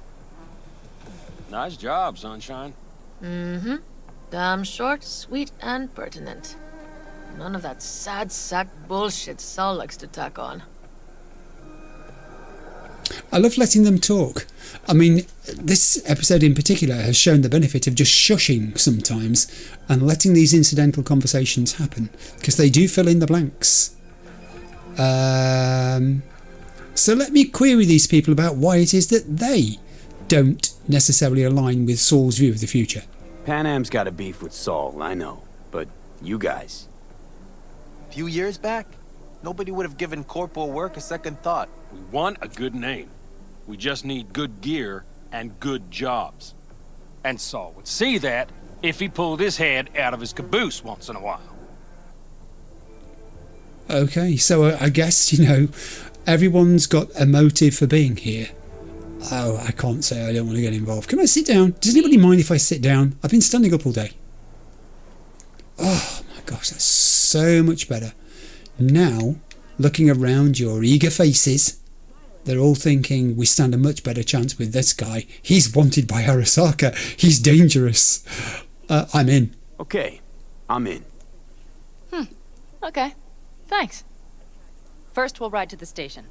Okay. The train engine we need to block the convoy's way is there. Are you riding with us, or will we meet you there? Oh, I'm coming with you. Riding with you. Excellent. Let's get going. Oh, I'm literally riding with you. Excellent. Oh, you didn't have to go very far either. I think I heard a little shake in that voice. You did not. Ah, come on. Did you get your hands clammy too? Screw you. She's nervous. Are you sure you didn't leave any tracks? Militech won't notice a thing. Are you trying to insult me, Bobby? Okay. Forget I even asked. I love these incidental conversations. I absolutely love them. Sometimes you've literally just got to let them happen. Of course, she's driving, of course. Why did I even ask? She's never going to let me drive this vehicle. Never. Are you? You don't have to answer me. I would hope there's going to be a time when she doesn't have to fight for everything. At the moment, it just feels like, oh, we're off. We're away. Yeah, we are all disappearing and no one's going to bat an eyelid. Nobody's gonna notice you gone back at camp? Saul has no wish to see us there anyway. The better to make a good second impression on the Biotechnica suits. Your sour faces wouldn't help much. Indeed, they would not. I'm going to ask all these questions because they're quite relevant. The Raffens, what about them? You expecting any trouble? Saul is. He's posted sentries all around the camp. How's that not right? He's wrong in continuing to fight the symptoms rather than the disease. Oh wow, that's a bit of a left field question. This is a commitment. You don't miss life in Night City? At times, perhaps. I miss the feeling of having a new beginning. Of freedom. But I also haven't forgotten the emptiness. The feeling of realizing it means nothing if you're alone. Yeah, again, something we have in common. Had a hard time leaving my family, too. I was never completely alone, either. You had someone? A true friend. Jackie by name. There he is again. Liked him, actually. Jackie. I'll remember that. And you know, I think she will. When she says things like that, We have arrived. I think she means it. All right. We've arrived, we parked up. Presumably that is a train. Get out. I want to see what there is to be seen. Big bastard. You like it so much, maybe we should just hijack the train. Let the basilisk go on its way. Yeah, then just drive this beast to the 101. There and back. Saul would be on board with that. That's... Are we ready? That's a train. I've seen trains before. Okay. The Militech convoy will be traveling from Night City to the base where they're due to meet the buyer. We will stop it at the railroad crossing. All we have to do is shove this beauty in its way. V, any questions? How are we going to move the engine? Plan to move this thing how exactly? It's old tech. Carol will have to hack it.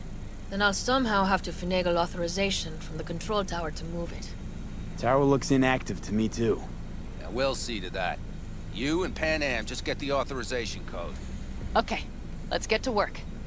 Okay, let's get to work. Are we parts of a well-oiled machine? Where are we all going? Where's everybody going? Oh, so I've got talk to the nomads optional. I can go and talk to the nomads. I can go and talk to the nomads. I'll go and talk to the nomads. Is this Carol that went behind me? You must be Carol. Are you Carol? Well, hello there. Have you come to make yourself useful? I just came for a chat. This stuff's old. How is it you know how to use it? I've never seen old tech like this. You know your way around it. How'd you learn? From books? Just wait till you see what's inside the signal tower. They use punch cards. Punch cards! Can you believe it? Do you know I can? Punch cards. You've never heard of punch cards, V? What cards now? An old data storage method. When the net collapsed, we were thrown back to the 20th century. What's it even look like? They're cardboard cards with holes punched in them, as code in columns. Each hole position, punched or not, represents a unit of data. Oh, wanted to talk about Panam. I know I'm supposed to be finding the entrance to the control tower, but these are like walking readables, these people. Yeah, I've heard of punch cards before. I've had punch cards before. I've held punch cards before. I know what they are. But I do want to talk about Panam.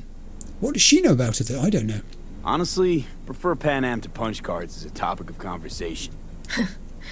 Let me guess. Go on. You don't really know why you're here, do you? Do you know that's weird because Johnny almost said the same thing? I'm here, but I could be honest and say I don't really know. But I could also be honest and say... Hello? She asked for help. How astute is Carol? She's thinking, oh God, why is it guys can never say what they mean? Panam asked me for help. Mm-hmm. She came back to the fold, sweet-talked Mitch and the rest over to her side. Okay. But still, she calls you. Interesting, isn't it? And Carol has finished with me. She wants no more of me. But that was clever in the sense that she... Yeah, she's clever. She knows, doesn't she, I think? She's got her opinion of what's actually going on here. And V knows what it is she's talking about too. And now there are these two dudes. Who basically are just... The opening line. You know you're in for a lovely 1,000-page ride. I mean, just listen. When Augustus came out on the porch, the blue pigs were eating a rattlesnake. Not a very big one. Did you learn the whole thing by heart? Nope. Just the first sentence. But I liked all that stuff with the carrots, too. Guys, I'm really sorry to interrupt you, but what you doing? What are you two doing? I'm finding my inner peace before the storm. While Teddy is just being dead weight. I'm happy to join you in your quest. I'm not going to say don't let me interrupt. I am going to say if anything goes south here, Panam will be the one to pay.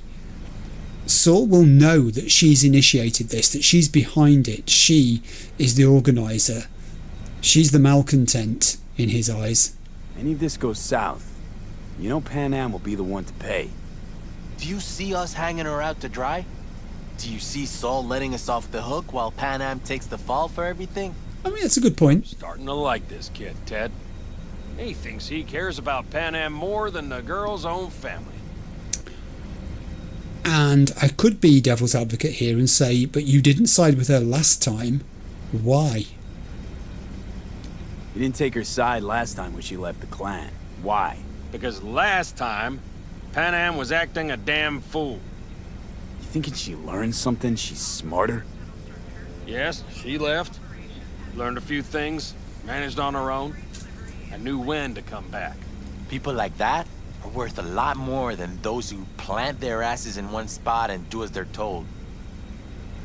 That's a very valid point of view. You guys are quite astute. I'm glad we spent this time talking.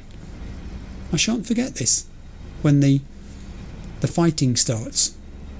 And I've also got somebody around this corner. Oh no, hang on. That was Panam, but I have got somebody around here, but not round the corner. Oh, it's Mitch. Even if we pull it off, Saul will be pissed. I can see his face already. You're attempting to mend a thing. I can say you... For what? I'm fine, thanks. I'm not asleep. I can say you used to be afraid of Saul. Do you know Mitch has changed? Mitch is much more bullish now, I think. Remember when we first met? You almost had a pound in your pants at the thought of falling foul of Saul. I don't recall leaving Panam high and dry, though. Now you're gonna stick it to him plain? Has something changed? Uh-huh. I realize Panam is right. So, what are you trying to do? How's it going over here? Fantastic. We have everything hooked up, and nothing works. It works, though not reliably. V, could you scan it? Because I am not open to the prospect of taking it all apart again. Okay. Yeah, I can scan it, for sure. What's it supposed to do? Transformer. Capacitor's damaged. Third from the right. Indeed. Hold on. Let me swap it out. Oh, you be careful with those capacitors. Time to try it again. Hey, it works. Thanks, V. You're welcome. I think I scanned the generator optional, and I think I've also now talked to the nomads optional, so I've got to find the entrance to the control tower. Excuse me, guys. There are windows, however they are barred, and therefore I can't go in through the door. Hey, what's going on? Need a hand? Of course. But in your shoes, I would look for another way in first. The thing about Panam is, when she's got a task, she's focused on the task, and her language can become quite, not harsh, but businesslike, purposeful. I can use my tech ability to open this door. But why would she say, look for another way in? Are there other ways in? I'm curious now.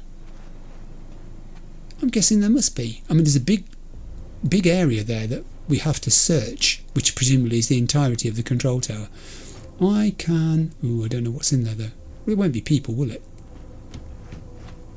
The place is pretty well deserted. I could climb in, I guess. I can... Why climb when you can just walk in? There's a back door, which I would have to force open, and I can't, because I'm only on 5 out of 15. There's an upstairs, however. which I might be able to reach if only there was something dangerous to climb on. It's only a game. It's only a game. I could have forced the door. You're right, I could have forced the door. And I didn't. I think I'm in. How did you weasel your way in there?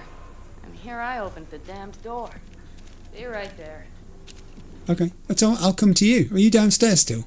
Hi. Where are you going? She's going upstairs. Is there anything lootable downstairs? If I'd gone in through the door, I would have known. Hang on. Wait a second. Just wait a second.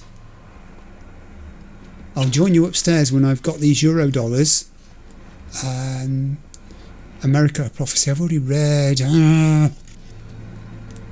I'm still thinking back to that shard that I could not get to way back at the float parade. I'm not going to forget it. I will never forget that shard. I'm going to put it in as a request, I think, for Cyberpunk 2. That we read that one too, Unification War for Gonks. That we don't have any things like that happen in the future, where there are things you can't access but you desperately want to. Because some of us, it really irritates. It really, really irritates. Oh, we just can't help ourselves. Alright, that's okay. I'll follow her upstairs now. Because she's waiting for me, I can see. Which is only fair because, you know, she spent a bit of time waiting for me. Hello, I'm here now. What, no telling off? I've been fond of trains. And the stations where so many tracks converge. Okay. Junctions. Yes, those. When you see them from above, you feel... Free. Like you could set off on 1,000 journeys all at once. Perhaps more simply, hopeful. Okay. I know what she means, actually. I think a lot of people feel that way about... Okay, here we are. Stations of any sort. Bus stations, train stations. Here we are. We are here. I've gone up the control tower. Carol! What are we looking for? Carol! Punch cards! What cards? Cards punched with a bunch of holes. Let me help look. Okay, thank you. Oh no, you're welcome. It's my pleasure. I love exploring. As you know, the gang is downstairs and just mooching because their little green circles are moving around. Let's scan. Oh, it's one of those where we're going to be scanning... Yeah, scanning objects and trying to find the chance of them having what we want them to have inside them. Before I go in any rooms, I think I'll scan the outs... Somewhere. It will. Nada. Look thoroughly, please. I am looking thoroughly. These are documents and archival notes with only 49% chance of success, and my results are negative. The search failed. They're everywhere. These things are everywhere. So, I shall. Oh. Some sort of Stone Age control panel. Let's find the cards first. Yes, okay. That's worth remembering, clearly. There's a room here, and it's got more than one interactable object in it. So I think I'll progress around it in an anti-clockwise direction, which takes me to a shard. Excellent. Punch cards instructions. Each position on the card, punched, unpunched, corresponds to a unit of information, while each column represents one character or symbol. When gently inserting the card into the reader, please remember to do the following. Check for any damaged punched holes, which may corrupt the reading. Make sure cards are inserted in the proper order. Double check that the card description matches the data encoded on it. It's true. Quite prone to damage, punched cards.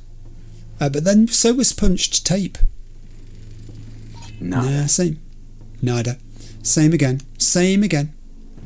I don't want the sparkling water, but I do want to use your computer terminal. Please let me in. Messages too. Oh. Yeah, there's a light there, which I can't do anything about, I think. Closing of the factory and branch number 12 at the station. This is from Michael Pilling Fisher, CTO of Corpbud, to Corpbud branch number 12. The factory and branch office located at the station will be officially closed at the end of the month. All sections of track used for transport and logistics will be cut off from the main traction system.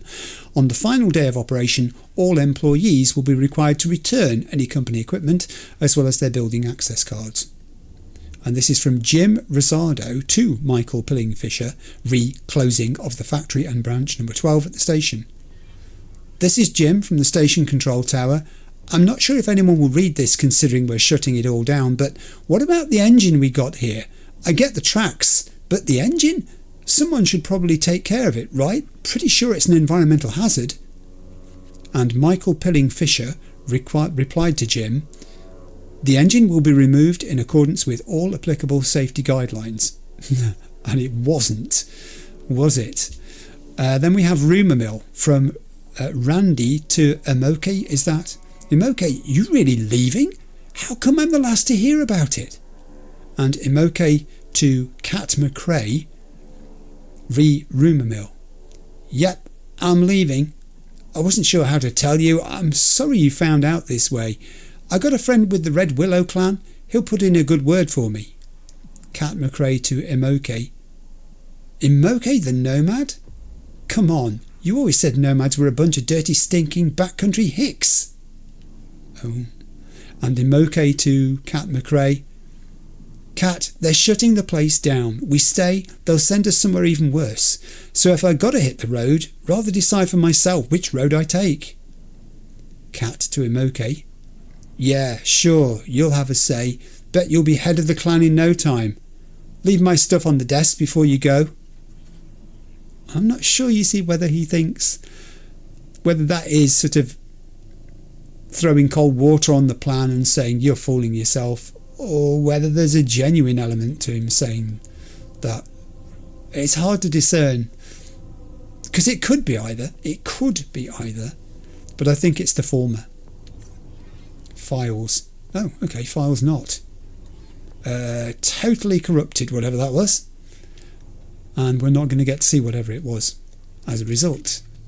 There is a second desk, and it does contain... I thought that was something I could loot. Nomads for the thick-skinned, which we've read. And another computer, which I can use with 2 messages. Same messages? No, different message. New threat level, high alert. From Michael Pillingfisher to Corp Bud branch number 12. This is when they were still working, presumably. With regard to the net crash, we are pleased to inform you that communications have been restored and we are adjusting the threat level rating from crisis response T4 to high alert T3. All employees shall report for an informational meeting at 8 AM tomorrow in Hall E. The meeting will cover new operational procedures for the factory as well as new technology to be introduced. Attendance is mandatory. Okay, back in the days when it was a working place. Hello, I found a box. Not here. It's not here. I found a cabinet. Is that what it was looking at? There is another readable. Yes, there was a drawer on the floor. I've spotted that. Another readable there, which is... Readables always attract my attention first. Have you noticed? No, it's not letting me do that. The cabinet. Do you know that's starting to sound suspicious?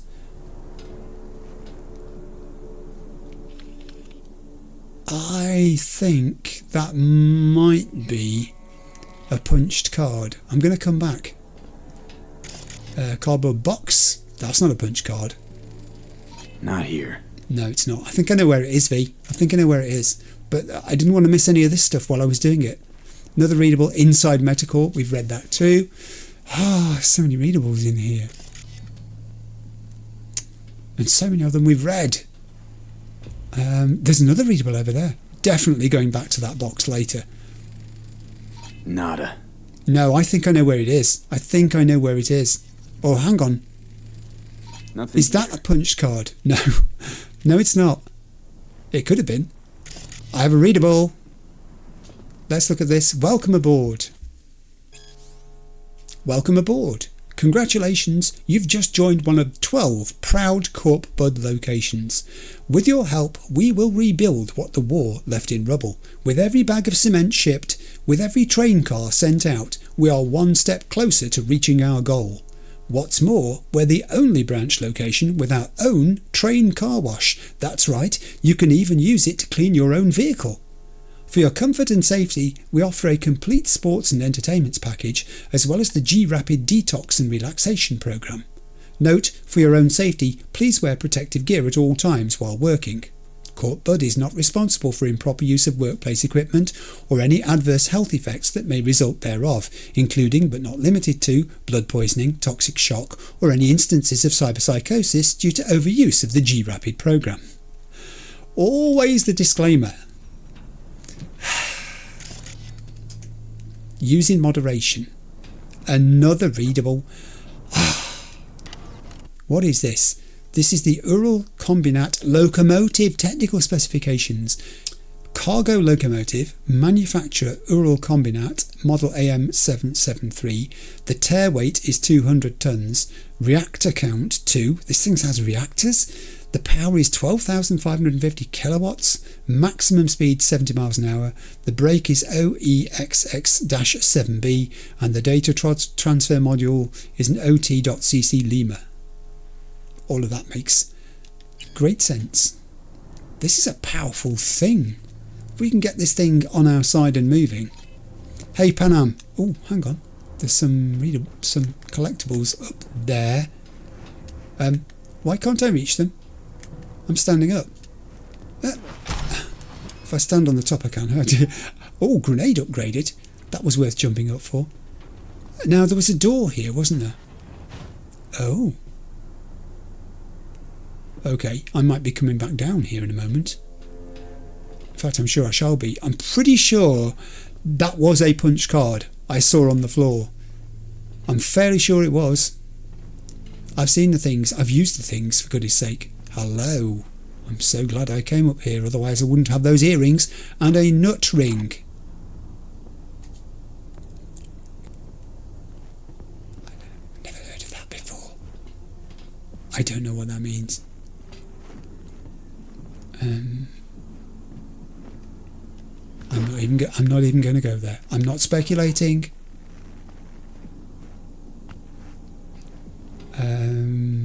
Okay, well there was nothing else up here. I thought there might have been an access point or something like that. Don't stand on that. You'll singe your trousers again. Where are my stairs? Help! I'm trapped. I can't find the way downstairs. I'm going to be here forever. Oh, there it is. Whew. I thought I was going to have to shout, Panam! I can't come down. No, it was around here somewhere, wasn't it? I think I've scanned that one. Yeah. Ooh. It says search successful because I've done a search. Ow, ow. Oh, find a cabinet. Search failed. Where was that box? There were two. Was it a box or was it like a drawer or something on the floor? Did you say This is it. I think this is it. Oh, yes, it is. Yes, yes. I've got a punch card. Well. Go and talk to Panam. She'll be thrilled. You'll be like a little puppy. I found it, Panam.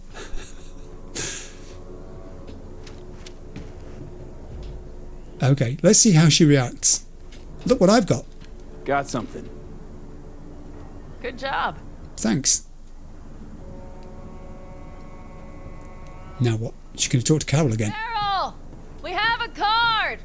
What now?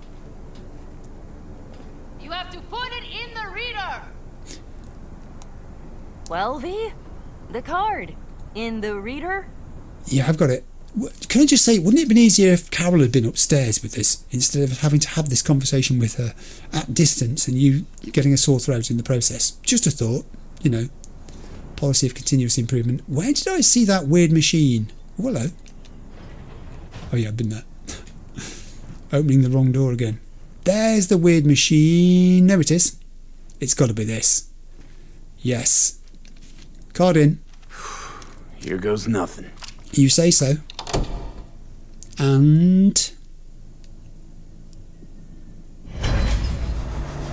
It worked. Come look. Where? Where are you? I can't see you. Oh, Johnny. Little engine that could. Yes. It's gone dark, mind. V, I wanted to speak with you. Johnny, clear off.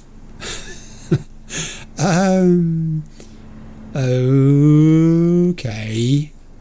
What's this all about? V, is this a bad time? It's a great time.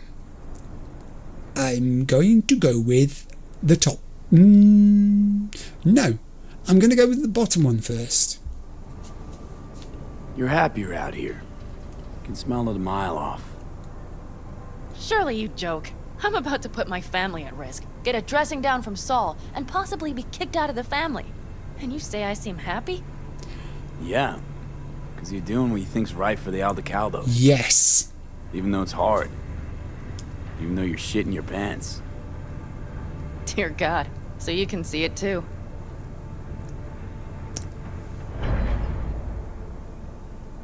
I can see it. You know, Mitch could see it as well. We both know you fairly well now, don't we? V? Hey, just take that tone out of your voice, please. I'm on your side. What do you want to talk about? What did you want to talk about? I know this may sound foolish, because I asked you to help me. But... why are you doing this? Oh, now, are all these things true? What, trust issues again? I'm not doing it for free, you can't say that. I want to see how it plays out. That's undoubtedly true, but the prime answer is that I know it's important to you. That's the reason I'm here. Because it's important to you. But is that all? Sorry, that sounded worse than I intended. Listen, V, I'm sorry. I'm not very good at this. Speaking of my feelings and so forth. That's okay. And I would not want to cut this up. Do you know, it may be helpful that it's actually night time, because perhaps it's easier for you to do it. We can't quite see each other's faces clearly, can we?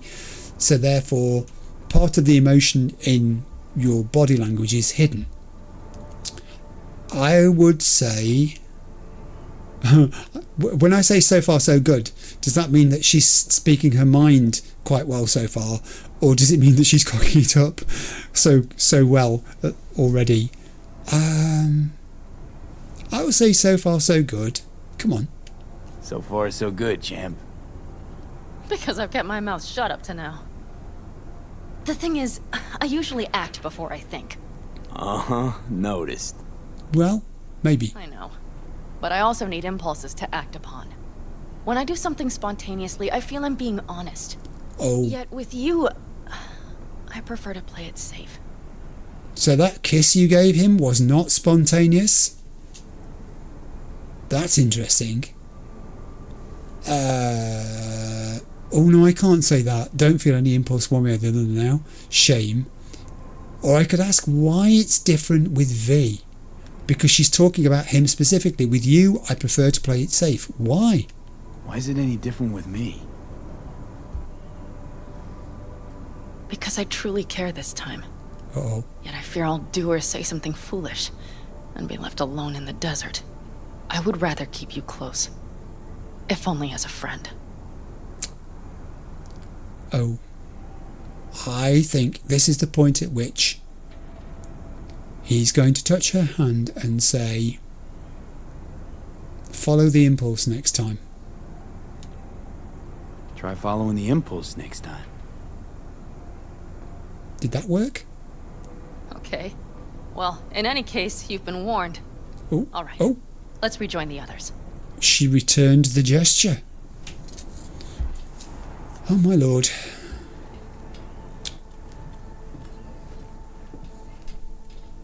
Relationships in computer games. Got eyes and ears on it? Yes, Carol checks their communication channels from time to time. Everything is proceeding as planned. For now. Fantastic. And when I say that, I really mean it. I trust Carol, actually. She looks like she knows what she's doing. There's an element of teabagging, Carol, and I don't mean that in a sense of foreshadowing. I mean she's capable. Saul. No! Do I know where Panam is?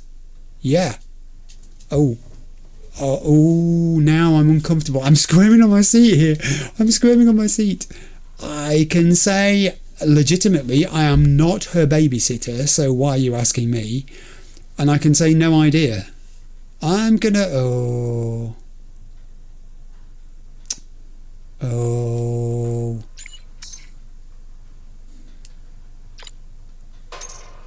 She's never in the camp when you need her. When you see her, tell her I'm looking for her. Oh, I did a bad thing. I told a fib. She made me do it. Well, she didn't make me do it, but you know what I mean. Her welfare. My concern for her welfare made me do it.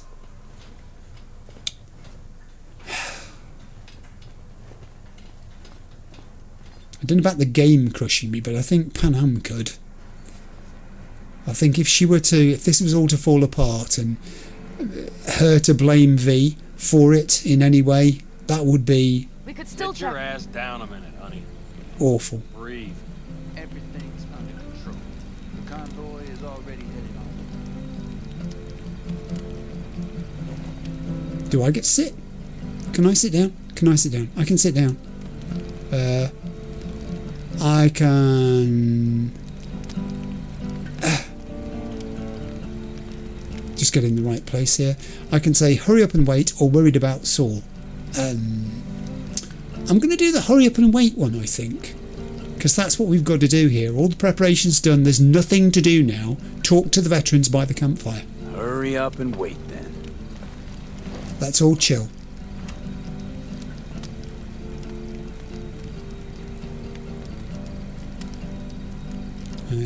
You're acting spooked. As if you're the first person ever to stand up to Saul. Oh, save your breath. I don't need to be consoled. Oh, I don't know. She does look a little bit... Was it someone I know? New. Scorpion. You came home from the war, head full of new ideas, and a host of new contacts. He tried to get Saul to lead us in joining Snake Nation. It would make us stronger, he said. Wow. I don't think he peeped a word of it to me. What did Saul do? Saul dressed the guy down head to toe for messing with the family. Hell, he didn't send him on any jobs for a year. Gee, really consoling. Thanks. You said yourself you didn't need any. Okay. That answers a question about where this idea came from in the first place. And the answer was surprising, the origin of it. I need a drink. Cheers, guys. Where's my brosif? Ah, the stars. It's a good chance to look at the stars when you're drinking beer, isn't it? Because it makes you put your head back. You guys don't talk about the war much. Let's go with that one first. You don't talk about the war much. What's there to say? They just packed you into a Panzer down in Mexico and said full speed ahead, soldier. And it was weeks talking either to yourself or the onboard AI, drinking iodide like water because your Geiger wouldn't shut up. Wow. I'm sprouting a rash on my ass just thinking about sitting in that boiling hot coffin. Uh-huh. But you all can't wait to pack your asses into the basilisk, huh? That's different. Completely different. You'll see once you're on board. I think it's time we did a toast. Ought to raise a glass to Scorpion. I mean, I don't know whether Panam will want to, given the fact that he may have been the source of some ideas that she doesn't agree with. Oh, thank you. She remembered Jackie. She was as good as her word.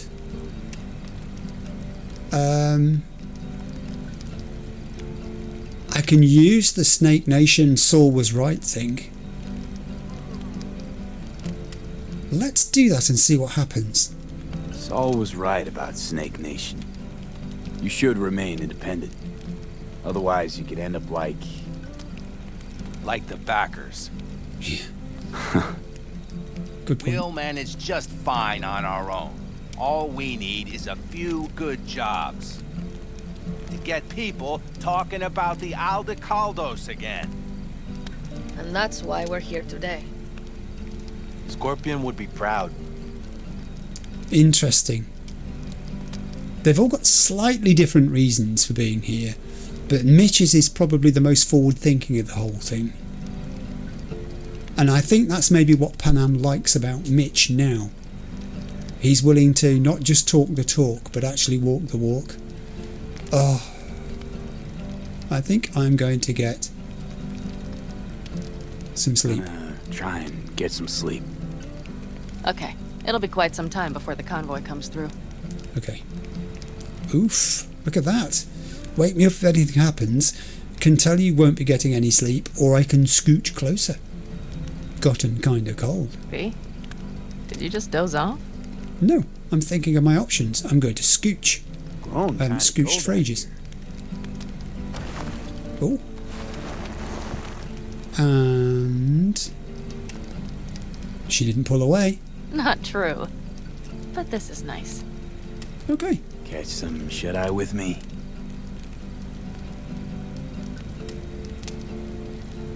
I'll just lie here a while. By your side. Gazing at the stars. Good enough. Another area of your expertise. You got maps of the heavens in your library too? Of course. That's the Big Dipper. And do you see the small flickering star to the right? Yep. Oh, you want me to look? Yeah. Yeah. You do? Oh dear. That means there's a major leak. Astronomy jokes. Good night, V. I mean, good night, Panam. Wow. I'm trying to look at what... I have no idea how long this episode's going to be. I really haven't got any idea how long this episode's going to be. Okay, here they come. Is everyone ready? Yeah, apparently. Let's ride, V. Let's ride Panam. Well, I say let's ride. You're driving, I'm riding. Guys, let's do this. Any last words? I thought he was going to spit on the floor then. I'm so glad he didn't. I mean, you know, I don't sort of hold that kind of thing. Particularly. Panam. Well, she's not looking too nervous. Here we go. We have a convoy. Her vehicle's picking up speed. The acceleration's pretty good in her vehicle, actually. And we're lining up. Do we have anybody on our outside? Is this it? All right. She's moving. Get her up to speed. We have our train. Oh, would you look at this? This looks really like we're in charge for a change. We're on the offensive here. So many times we seem to be reacting to things and we're on the defensive. This is a plan. They're going faster than we thought. I don't know if we can catch them. Uncouple one of the cars. It'll speed you up. Wait, no crabbing and hauling. Take out that coupler. Do what? You want me to do what? What am I looking at? Is that it? I'm trying. Oh, I've got a gun. I'm trying, for goodness sake. Do I have to do the other one as well? Surround them as soon as they're cut off. Got it. You're leaving me on the gun. These are our drones. These are on our team, I think. They say Militech drones and they're coming our way, so maybe we've repurposed them. Okay. We've arrived. Am I still on the gun? I'm still on the gun. Sorry about this. Nothing personal. You've parked in a weird place. Can I blow that up? Oh.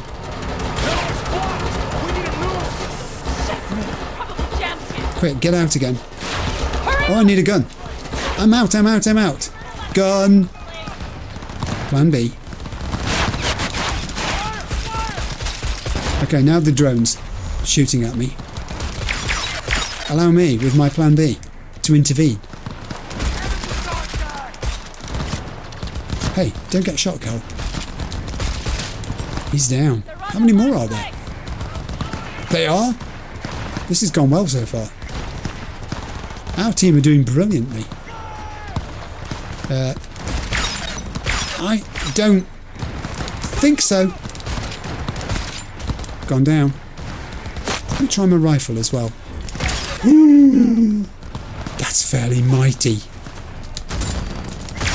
Ooh. Ouch, ouch, ouch, ouch. Boom. Another drone. All is planned, boss. All right, the train's leaving. You better move. Boss, there's a lunch bag floating in the air here. Boss, I can't. I did loot it. I looted it, but no, I didn't. No, I didn't. I don't think I can loot that. Stop changing weapons.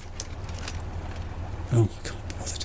I can't be bothered with this weapon thing. Sometimes you press it twice, which I think is putting your weapon away. But if you've got any other trigger pressed at the same time you're doing it, occasionally, to me, it does not seem to want to do it. I think it just hates me. I think weapons hate me in this game. They really do. And I can't be bothered messing with them when they do that. Oh, this guy's... I mean, he's not dead. And, you know, I don't know him personally. If he didn't need to die as part of the battle, then maybe he doesn't need to die now, is my way of thinking about it. You're right.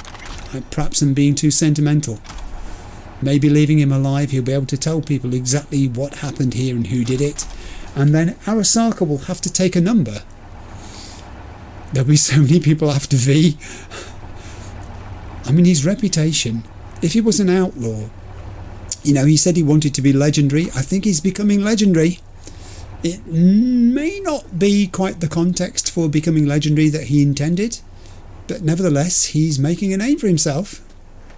It rather looks like there are bodies here, but I perhaps should be scanning. I don't think there are, actually. No. They are behind me. They were always behind me. I don't know what I was seeing there. It was a mirage. We are in the desert. Be what it was. Yep. I'll have all of that. I mean, you know, we fought for it, so... It's the plunders of war. We're plundering. Yeah, I really can't see. There you are. You were hiding, weren't you? Get in the vehicle. I will get in the vehicle. Do any of you guys want to talk? How did you feel that went? Nope. I am just maintaining my watch on my assigned arc. We've done it. We have a basilisk, apparently. Oh, I can't get in that side. She won't let me drive. Okay, let's go. Let's go. Roll. We're rolling. It's ours. The meaty part of that convoy, if you're going to do that, just give me some notice, is ours. What do you think, Panam? Mitch. Fuck, it worked! Of course it did, just as I said it would. Well, I mean, she's a different Panam now, isn't she? The pressure is off. Although, we're escorting the trucks to the Nomad camp. Did you have fun? Sure did. Just be happy you won't be around to put the hunk of junk together. The real fun is just starting for Mitch and Teddy. Well, it's a big thing. A basilisk.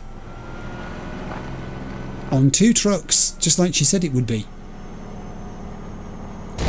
Yeah, I won't be around. That's a shame. I wonder if Panam knows I'm not going to be around. Escort the trucks to the Nomad camp. We're nearly there. Okay. Just lost the Militech channel. The suits finally realized someone was listening and changed the codes. Yeah, too late. Perfect timing if you ask me. What's Saul gonna think when this arrives at camp? I'm just wondering.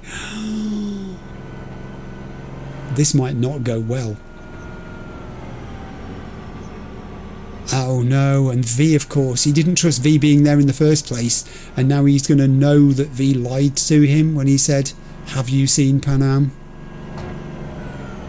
Okay, park up. Time to face the music. I can talk to him if you want. No, thank you. I'll take care of this myself. Oh, here we go. Meet with Saul. This is the meeting. Oh look, everybody, here comes Saul. Oh man. Oh, I think I can hear him. Oh, it begins. Just weather it. It's a fait accompli. You've done it now. You can hardly send them back. What's the meaning of this? Exactly what you see. The basilisk. All I see is 2 trucks with giant Militech logos on them. Fuck, Panam! You can see them from miles away! You think we don't have problems enough on our hands? The Raffens could rear their heads at any moment. And now we have Militech to worry about too. Stop it! Fuck! Just shut up already! Do you want to serve corporations forever? Fine, go right ahead. In that case, we'll leave the basilisk as a souvenir of what this family used to be. Or you know what? Maybe next time we're attacked, we'll be able to fight back! She's not scared of him, is she? As soon as I'm done with Biotechnica, we call a family meeting to discuss this. Discuss you. Until that time, I want these trucks out of my sight. And the basilisk? Can we put it together? Do what you want. Just get out of my sight. Oh! Bob, Mitch, you two take the trucks around back. We need to unload. Sure, but then what do we do with them? Oh, I've got an idea. Oh, some lungs you got. She really did go for it there, didn't she? Got quite a pair of lungs there. Thanks. I believe the last time I pulled something like that, I was 10 years old. Seem to still be in fine working order. Is everything alright? Clearly everything is not alright, but... Everything okay? Yes, of course. Though the great train robbery bit of this was much more enjoyable. It seems like a large proportion of the family will be on your side. And the way Saul said do what you like kind of suggests that he knows he's lost this one. It really is something he's going to have to live with. Family's with you on this, I think. Sure. Where did you get that impression? All I heard was silence. Saw them looking at that basilisk, drooling. Nomads, panzers, panzers, nomads. They had them from the start. We'll see. I think he's right. I think they stayed quiet because they trusted you to put your point of view across to Saul without them needing to interfere, and they didn't want it to be a mob versus Saul. You were quite capable of doing it yourself. You demonstrated that. That was great. You need me again, all you gotta do is call. V, I'm sure I will. So you'd better expect that call. Be waiting. Take care. She's doing that classic pose again. She was doing that classic pose again, one hand on her hip. And we've completed with a little help from my friends. I'm going to pause there for a second. I'll be back. Right, I'm back. Whilst I was away, the thing happened that I thought might happen. The next part of Panam's quest line is triggered. It's called Queen of the Highway, but it does say leave the camp and wait a day until the basilisk is ready. And Johnny's text reads as follows. I'm going to read this now, but I will read it again. Once you finally hit it big, always turns out you something else up. Night City's golden rule. Panam got her basilisk all right, but Saul's sure to toss her out before she even gets a chance to enjoy it. If you really like this girl, now's a good time to have her back. Well, I didn't think I have got her back, that's the thing, but I can't do anything for the moment because I've got to wait a day. Now, I could skip time, but on this occasion I'm not going to, because at the start I said I wanted, with my power weapons and stealth, to gain some more experience as an NCBD guy out here doing their mighty works. And so I've looked on the map, and where I'm currently located, there's a cluster of NCPD stuff. Goodness, all around me, as you can see. So I've picked one, which is to the northeast of where we're located. It's not very far away, and I think I might be able to run there. It just say 425 metres. I wonder if it's going to let me call a vehicle. It's not actually letting me call a vehicle because I've not left the camp. I'm still within the camp boundary. Maybe if I get over the summit of this ridge, it will think I've left the camp. But all the time I'm getting closer to where I want to be. So yeah, here's my thinking. I'm going to do a little bit of clearing out of some of these NCPD activities that are here. And in the process, I'm going to be beefing up my resources, which is important, as I said, because I'm going to be heading to a Ripperdoc before I start Phantom Liberty. That will happen. But the experience is just preem. Yes, the language is contaminating. It really is. These self-contained smaller activities give you a chance to try stuff out. For instance, I mean, look at the layout of this one here. This is just an assault in progress. Ooh, lots of ammunition. Must remember to grab all that lot. But the landscape is such that it's sparse. There are some rocks over there, mind. Maybe I should go for those. So yeah, I'm going to try out a few tactics here. Assault in progress, neutralise the perps, secure the evidence, gotcha. Oh. What? OA notification system. Take part in a class of musical universes. Live on Earth, or live on Earth rather. I live on Earth already. Only happens once every million years. Mr. Kipper and Private Press on set for 99.9 Impulse. Club Riot, Night City, by invitation only. Proudly sponsored by Orbital Air.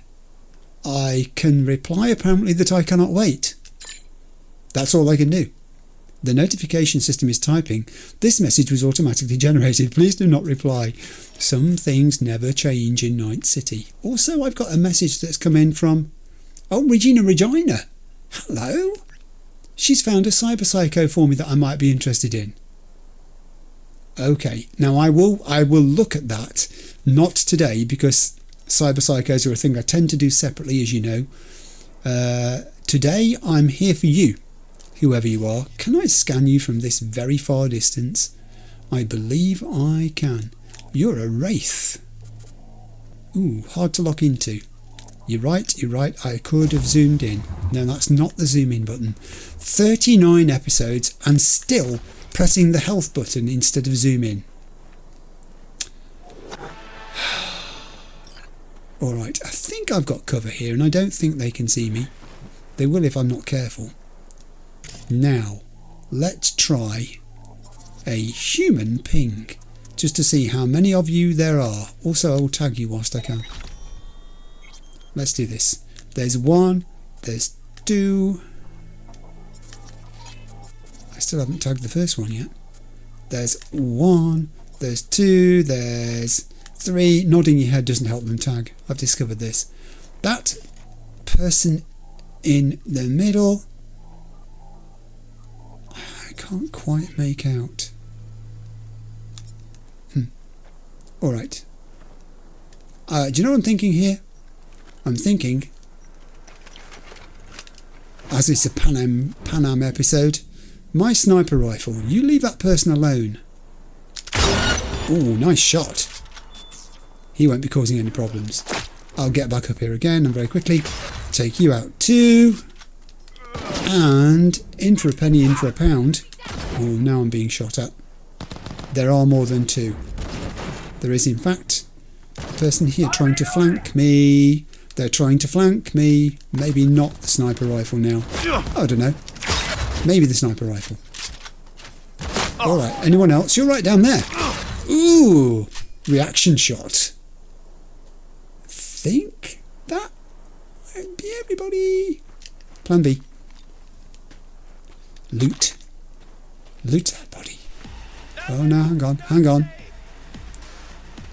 That's disconcerting, the way that indicator is vibrating. It's oscillating up and down. I don't know.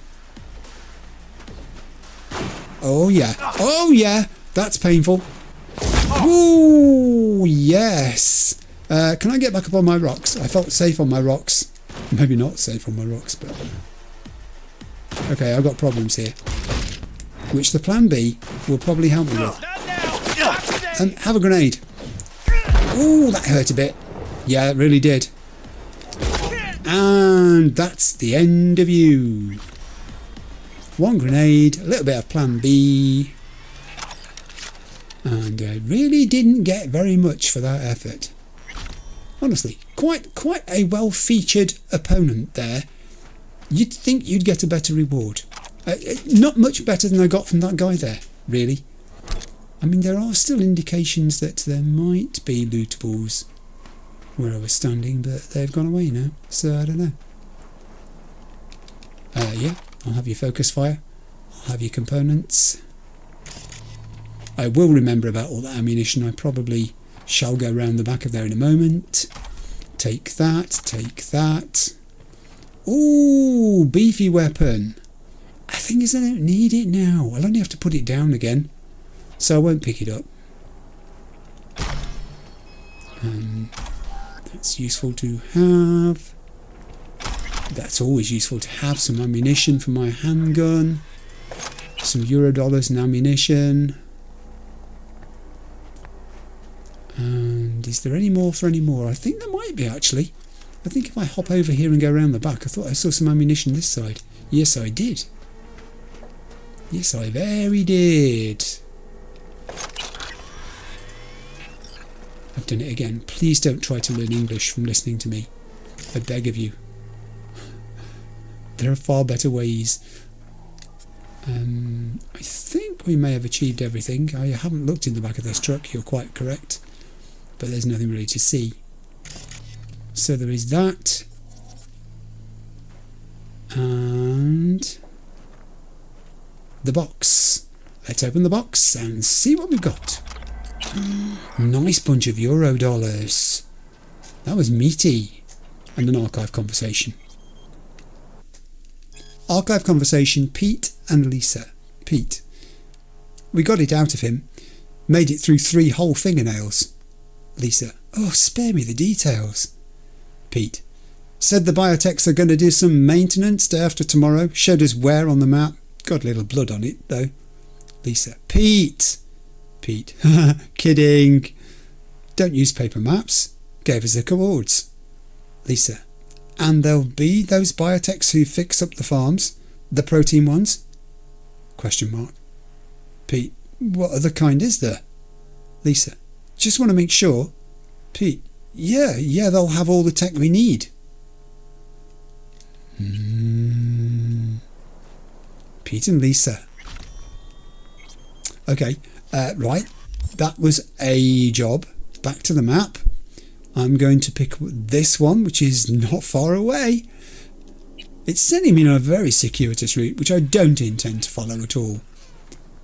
What I'm going to do instead is simply walk to it.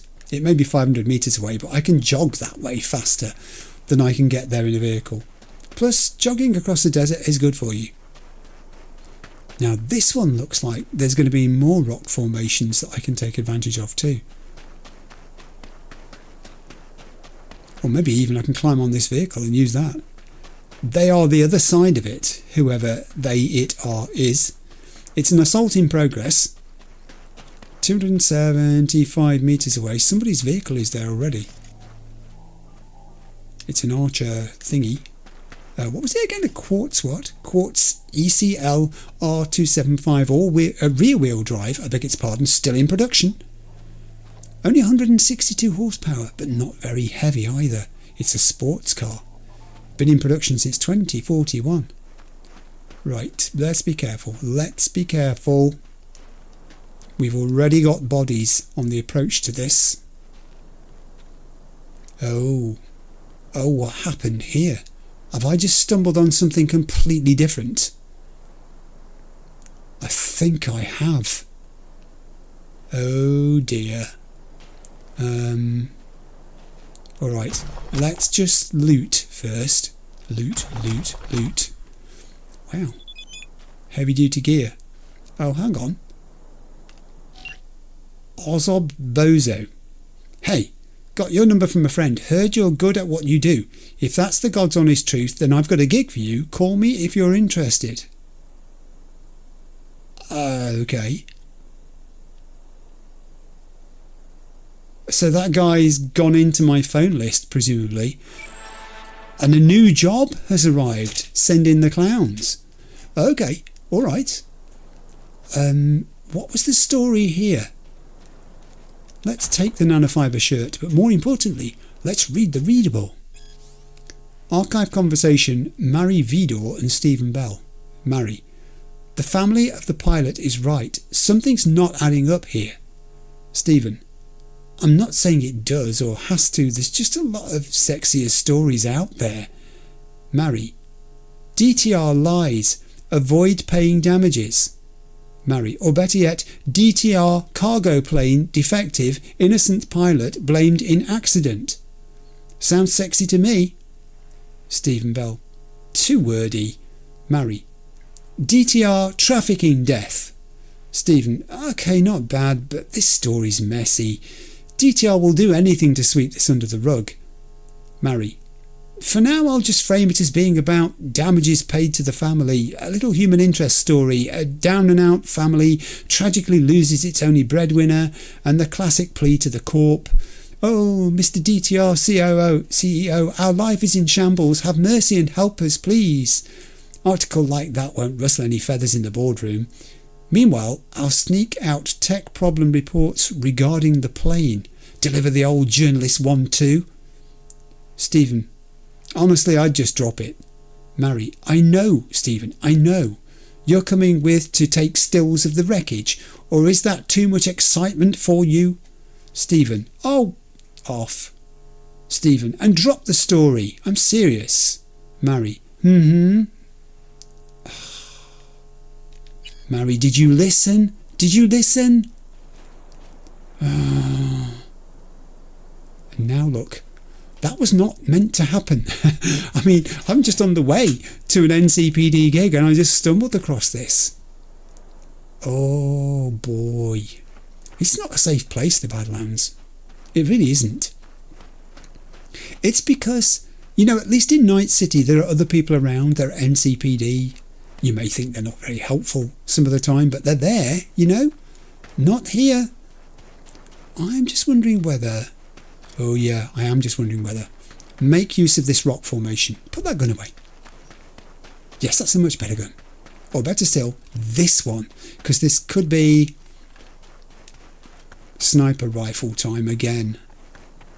That's not my sniper... yes, it is my sniper rifle. Sometimes I think I've changed weapon when I haven't actually changed weapon. You know, when you're picking weapons up, looting them, sometimes you can equip them without just meaning to take them instead. It's down here. It's only 80 metres away. We're going to have a great vantage point here. They're not going to be able to touch me, but I'm going to be able to get them. Ooh, that's so nice. Can they even see me? Who are you? More wraiths. Let's mark you. Let's ping you. There are some explodables there, I think, too. I believe there are. Right, I'm a little concerned by the presence of these vehicles, in that there may be people in them that I cannot see, and also, oh, that's extreme range for tagging there. Right, okay. So, what about we try the ranged shot first? No. One wasn't enough. Oops, and I should have reloaded my weapon before I started this off.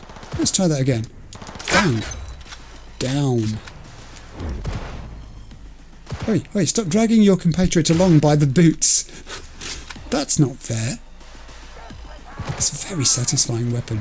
There's one I didn't see.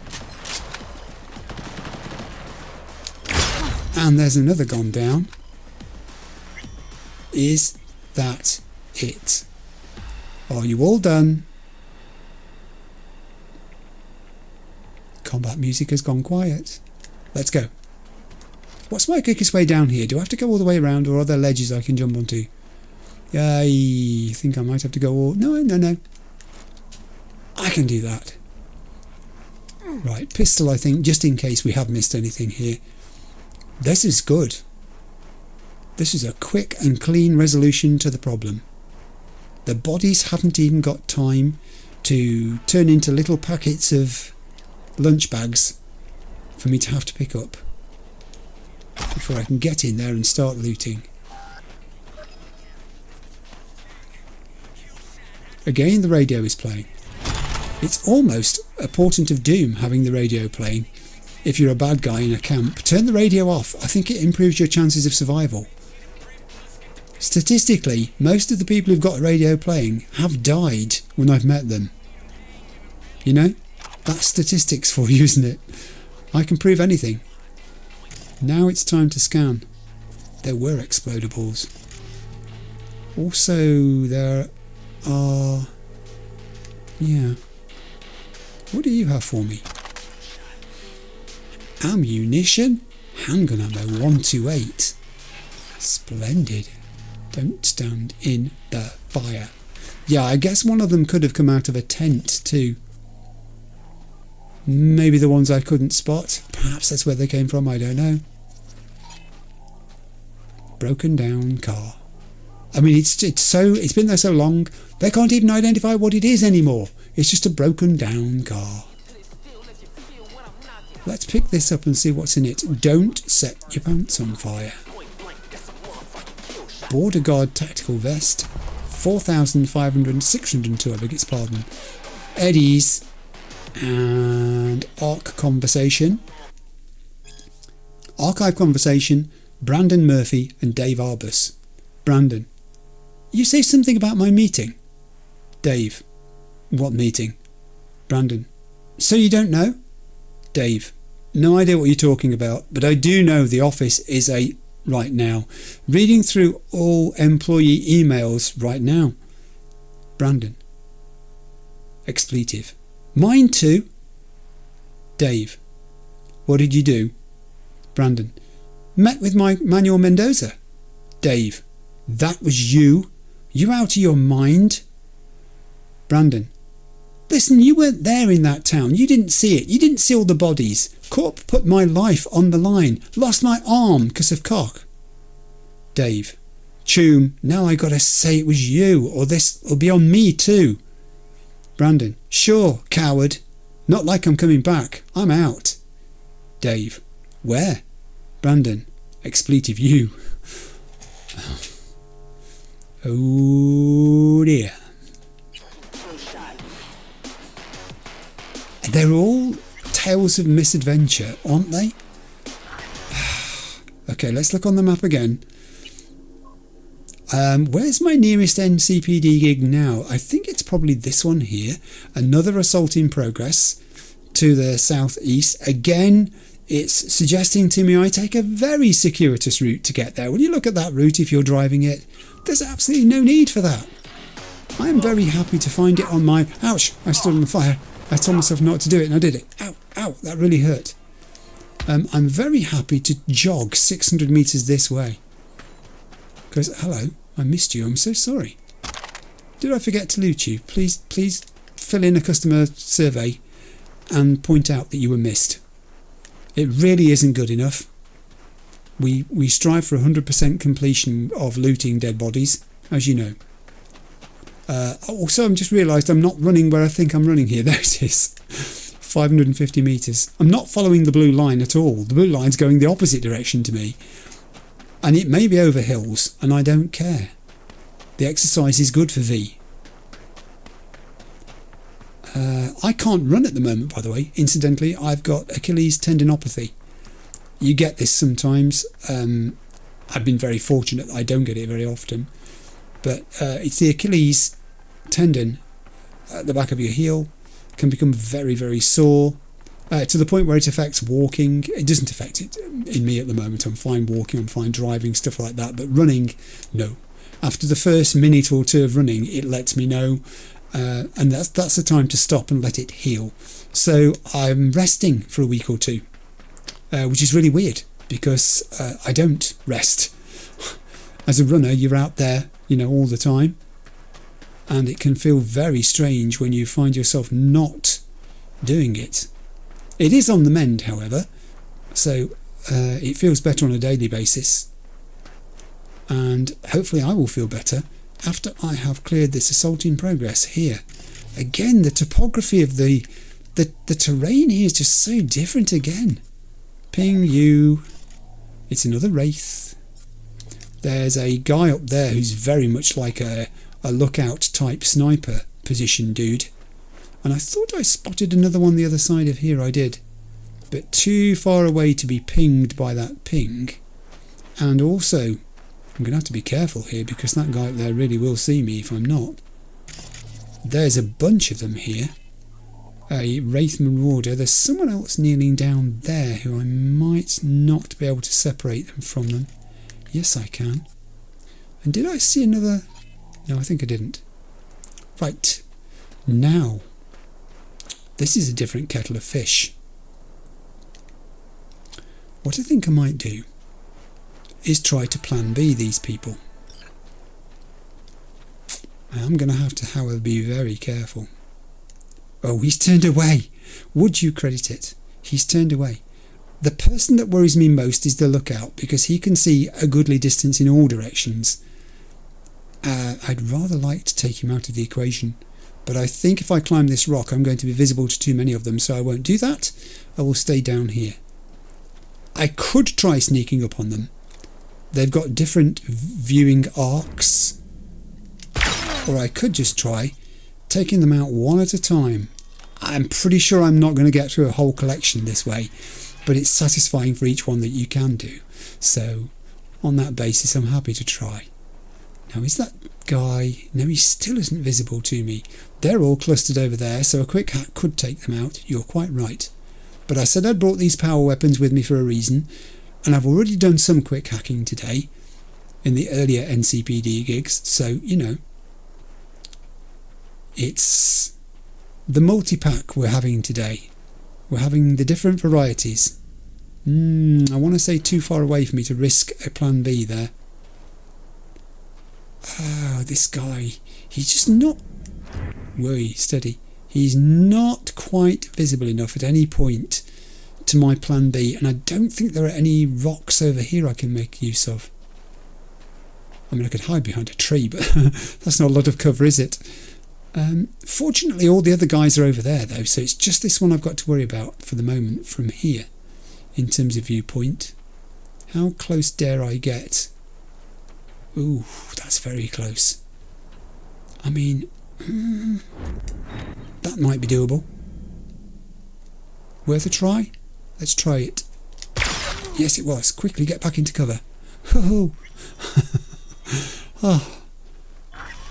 All right. 2 out of 5 that I can see. Still worried about the sniper.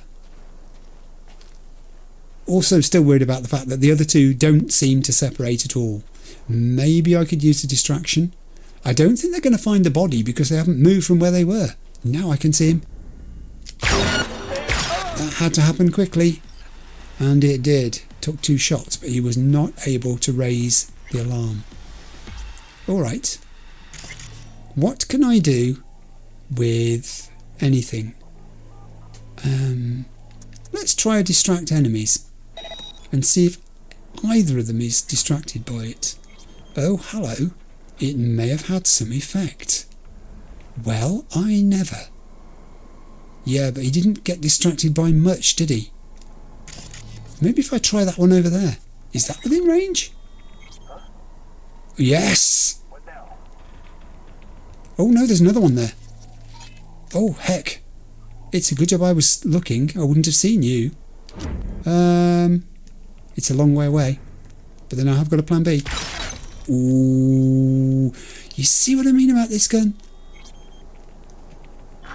You're probably some of you sitting there, or lying there, standing there. Who knows what you're doing? Thinking, yeah, but there are other guns that can do that. Yeah, but I haven't got necessarily any need to worry about that just at this moment in time when I'm concerned with these dudes. What can I do with this? I don't think an overload will do them any good. I could ping it and see if there's anything more useful to me nearby. I think I may have accidentally pinged the person there rather than the object. It looks like there are 2 of them left. There may be more. I mean, there is a rock here. I could scooch over here a bit. That improves my angle considerably, actually. That improves my angle considerably. I have a feeling if I shoot one, the other will notice. Can I distract you? Over? That's not going to work. It's too far away, but we'll try it. Yeah, it was too far away. Can I distract the other one the other way? No. Oh, wait. I spoke too soon. Now try it. Are you within reach? Huh? Yes! She looked over her shoulder. Fatally. Now, I've got to be careful because I think the person that's still there will see this. Did you see that? They didn't see it. Ha ha. Okay, now I feel more able to move with impunity. I just find them so much fun. They're all different. Each one of them is unique. No two situations are identical.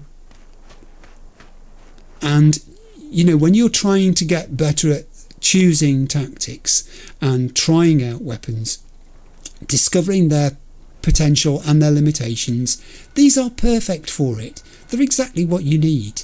They're little sandbox type situations.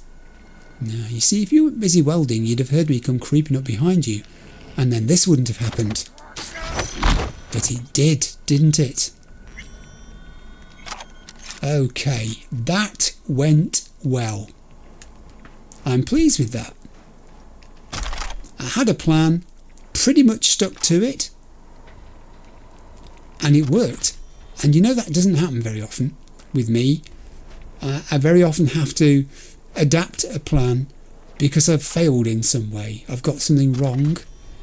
And to actually have something go right all the way through, yeah, I'll take that. Now that dude, of course, there's a ladder. What was I worried about? There's a ladder. I can even loot the guy upstairs. It's a beautiful blue day. This is the sort of day where you're glad to have achieved something. Is there anything else up? There is something else up here. There's ammunition. Sniper ammo. Wow. Oh no, that's not collectible. Okay, I think I dare jump over the side here. It's not too far down. Excellent. Where was that package? Oh, there's a laptop too. Let me do the laptop first. Do we have an access point? No, we've got a file. Oh, it's another corrupted file. Oh, it's not corrupted. I thought it was when I saw the hashtag. 150403, flight initiated. Warning, system unable to log incoming data. Risk of system damage. Unknown error. Net firewall offline. Manual override. And then altitude level critical. It crashed. The drone crashed. Boom. Let's loot now. Can we loot? We can loot. It's in a big blue box. It's not in a big blue box. Oh, it's this box here, for goodness sake. It's on the table. I was distracted by the colour. I was otherwise attracted by the blue colour. And the conversation is between Chris Peck and Barry O'Neill. Chris, another one bites the dust? Barry, yo, this antenna's amazing. No clue how it works, but it works. Chris, yeah man, John knows what he's doing. It's like, poof, they just drop from the sky, like dead birds or some... Yeah, that's what they were doing, bringing down drones and looting them. Until they weren't. Until I arrived to spoil the fun. Okay, back to the... not journal. Back to the map. The next NCPD activity is an assault in progress. It's also to the southeast. And this time it says I can use the road. Okay. Do you know what? Did you guys have any... Okay, this is a trashy vehicle. Really? Oh, go on then. Haven't you got anything better? Oh, just about starts. I'll take the road if there is one. It's all experience in driving different vehicles. I mean, I'm not looking forward to driving this vehicle. I wouldn't like to drive this directly there over the desert. I don't think it would get there in one piece. And there goes the suspension. And now suddenly I've got to go behind me. Do you know what? You caused this, van. If you'd gone the right way in the first place, then I wouldn't be making you now drive over the desert. Yeah, this is going to be wrecked. It's going to need more than a small service. When we get to the other side, I'm going to have to peek through this little gap here because of these barriers, concrete bollards. 275 metres away. It looks like we're going to have a vantage point again. I also might have to park up. Short. Okay. Assault in progress. That'll do. Let's pop out. Let's do some scannering because I've already spotted what looks like some collectibles. Ooh, tier 5 components. Nice. I'm going to need those tier 5 components when I get to do that improvement that I was talking about. All right. I do have rocks. That's helpful. They're good for hiding behind. They're good for not letting bullets penetrate. And they're good for a vantage point from which you can see what the heck is going on. 125 metres away. There's an awful lot of rubbish around here, considering we're in the middle of nowhere. Oh heaven! I have people. Good citizens, what is wrong? Speak to me. Tell me of your troubles. They are cowering because they're hiding from whatever's going on over here. Time for a weapon. 90 metres. Careful now. I'm not intending to stealth my way entirely through this, I have to say, because I mentioned weapons. Weapons is one of the whole reasons I'm out here, to try out weapons.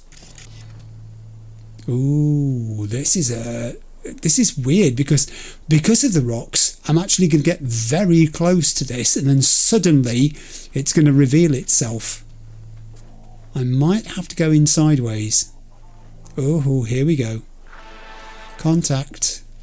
Infantry Scout Militech. Outward facing. Not really close enough to that explosive device, I think. But I could certainly, if I wanted to cause some bother, immediately distract him towards it. Before I even know what else is happening. Go over there, you know you want to. Go on. Go on. And he's decided to check out. He's literally looking at it. Look, he's looking down at it. Oh, I needed 2 bullets. Okay. So now, area hostile is really hostile. It should say area very hostile. Area incredibly hostile. Area I wouldn't go there if I were you. It's so hostile. There needs to be a gradation for hostile areas. Another feature request for Cyberpunk 2. Yeah, okay, they found a body. That's alright. That's alright. I don't mind. You'll be finding a few more in a minute.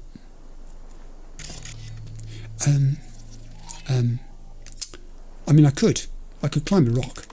You're right, I could. Get a vantage point. I'm not there yet. Huh? Did you say huh? What is that? Another one who's not got to worry about it. 2 down. Drone. Drone gone. Guys over there. Wrong weapon. Let's try the sniper rifle. And 1 down. Now that one's going to start shooting at me now. He's taken cover behind the shack, which was sensible. But then he came out of cover, which is not so sensible. Alright, alright. I can hear it, I can see it. There he is, and it's you or me. It's me. Oh, he fell off very gently there. Oh, come on, be more careful. I mean, I know I said I wasn't going to be stealthy, but really? I didn't even establish how many of them there are, because sometimes, as I said, in a situation it's good just to go in there and, you know, pretend you don't have the tech, and you've got to do it the old-fashioned way. Okay, he's quite fully featured, so I might try a grenade. Ooh, I don't know where he went.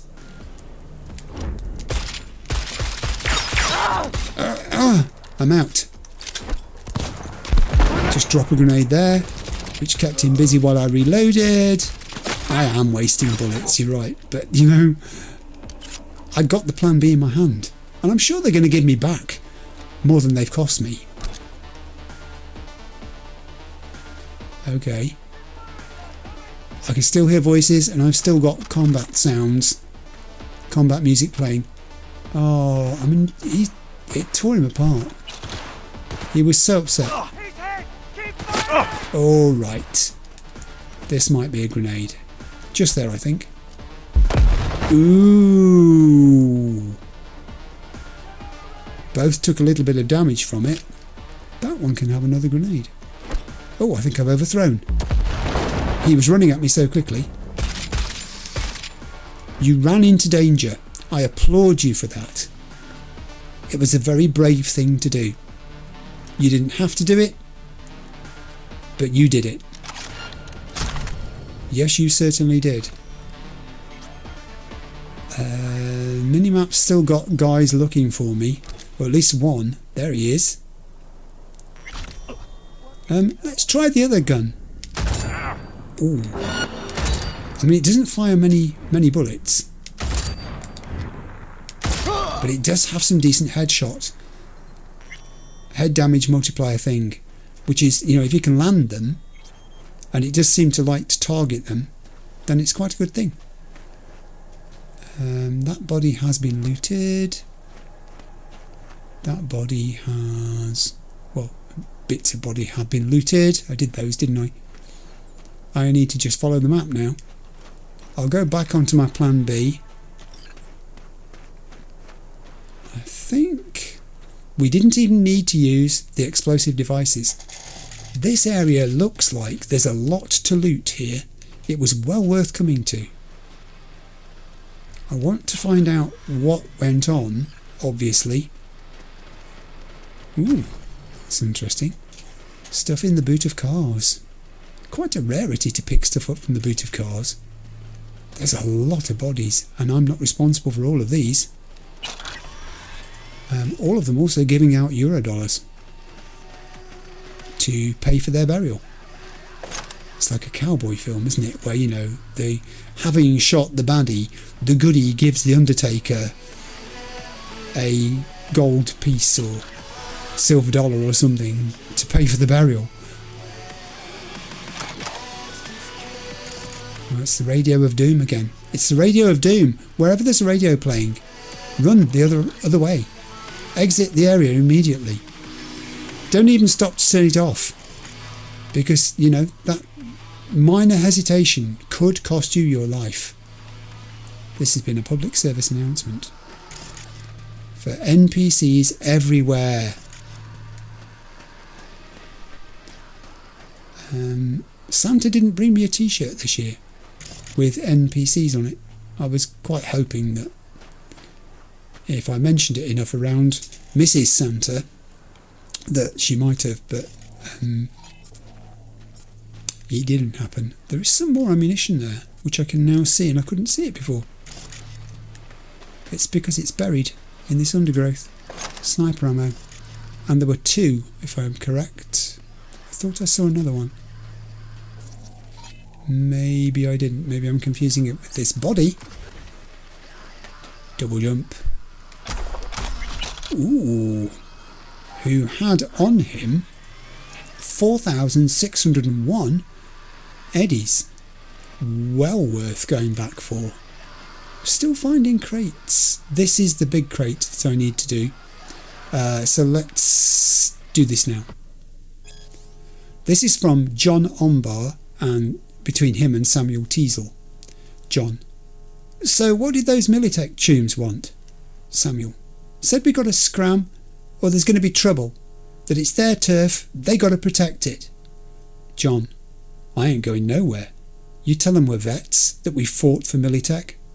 Samuel, yeah, and they said they know. That's the only reason they're telling us first, giving us a chance to leave. John, expletive. They let us fly their AVs, drive their tanks, carry million Eddie gear, and now they treat us like dirt? Well, I say, I ain't going nowhere. Let 'em make me. Samuel, so we show 'em some of our tricks, like in the good old days? John, like the good old days.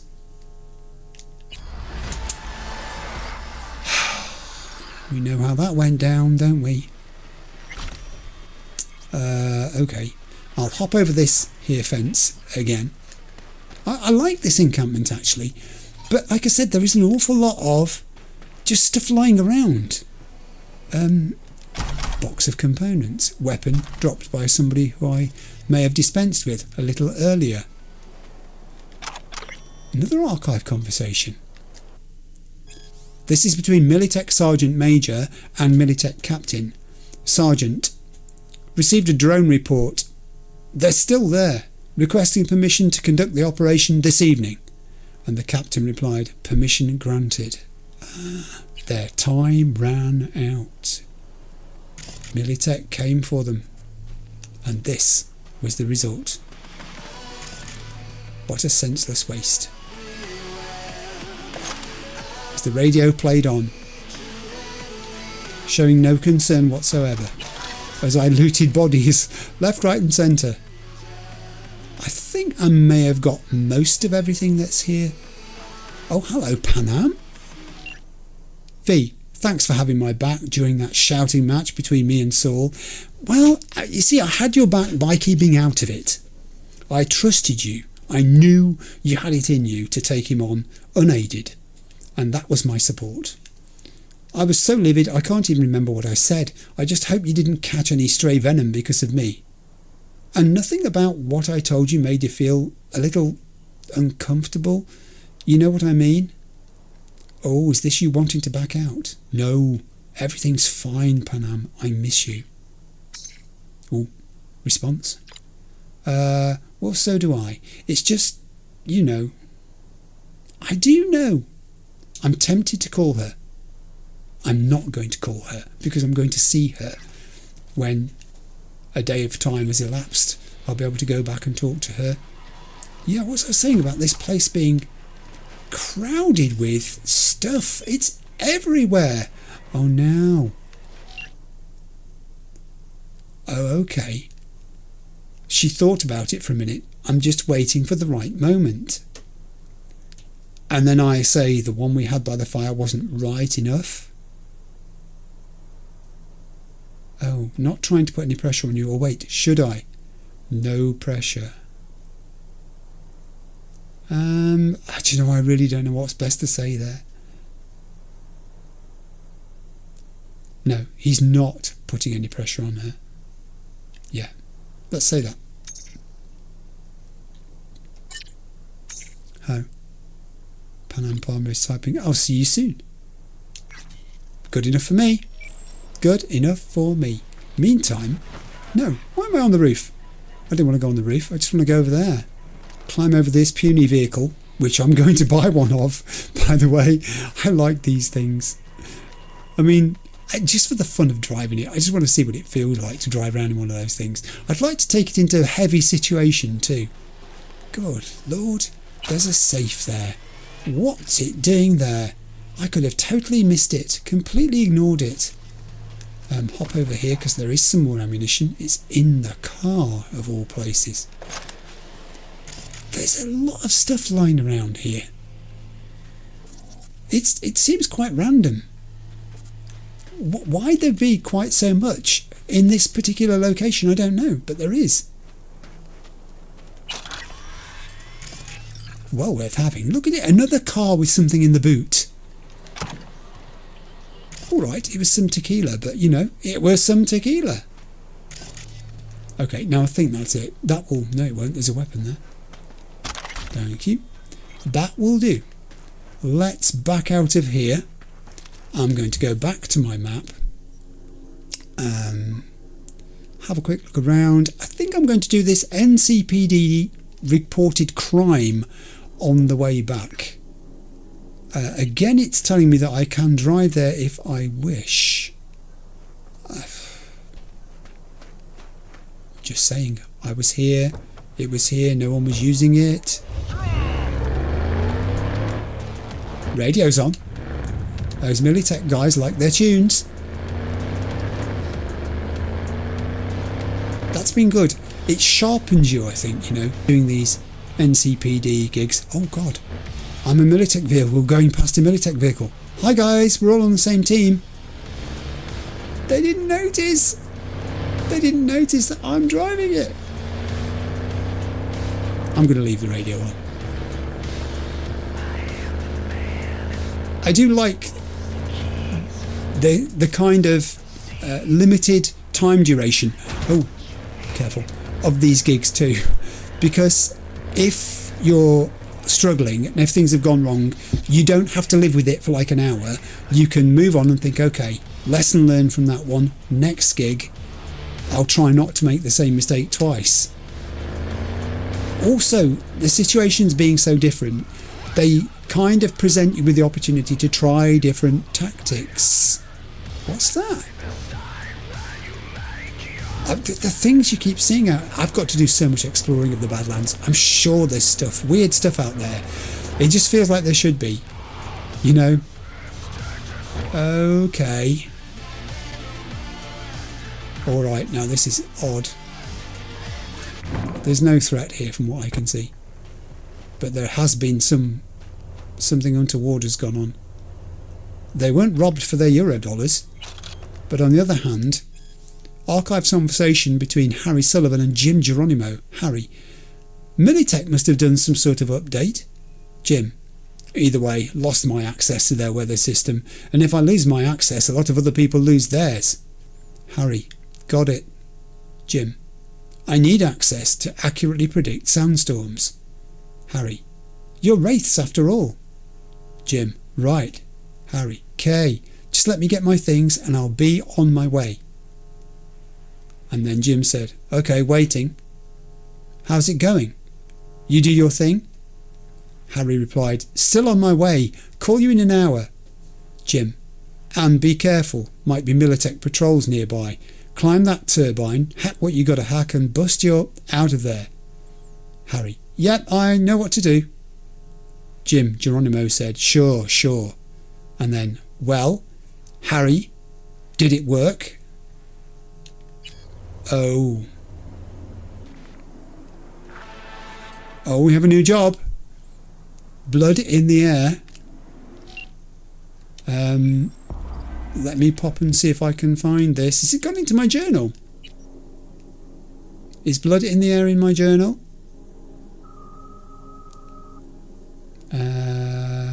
Yes, it is. 292 metres away. And the text from Johnny says, looks like this Choomba wanted to climb the turbine to fix something Militech didn't want him to. One determined person plus one unhappy corp equals one dead dude. Easy math. Sorry, I paused for a drink of orange there. It's been a long afternoon. Go towards the wind turbine. Direction of travel for the wind turbine is... where? Is it that yellow line? I think it must be. Dotted would suggest that I'm going to be walking here, which is fine by me. Let me just check on the map and make sure it looks like I'm going in the right direction here. No, I'm not. It's over there. I think the yellow is defaulting to where... ah, there we are. It's defaulting to the main task in my list. It's because I've picked this off to do beforehand that it's still showing me that as well. Constant process of learning.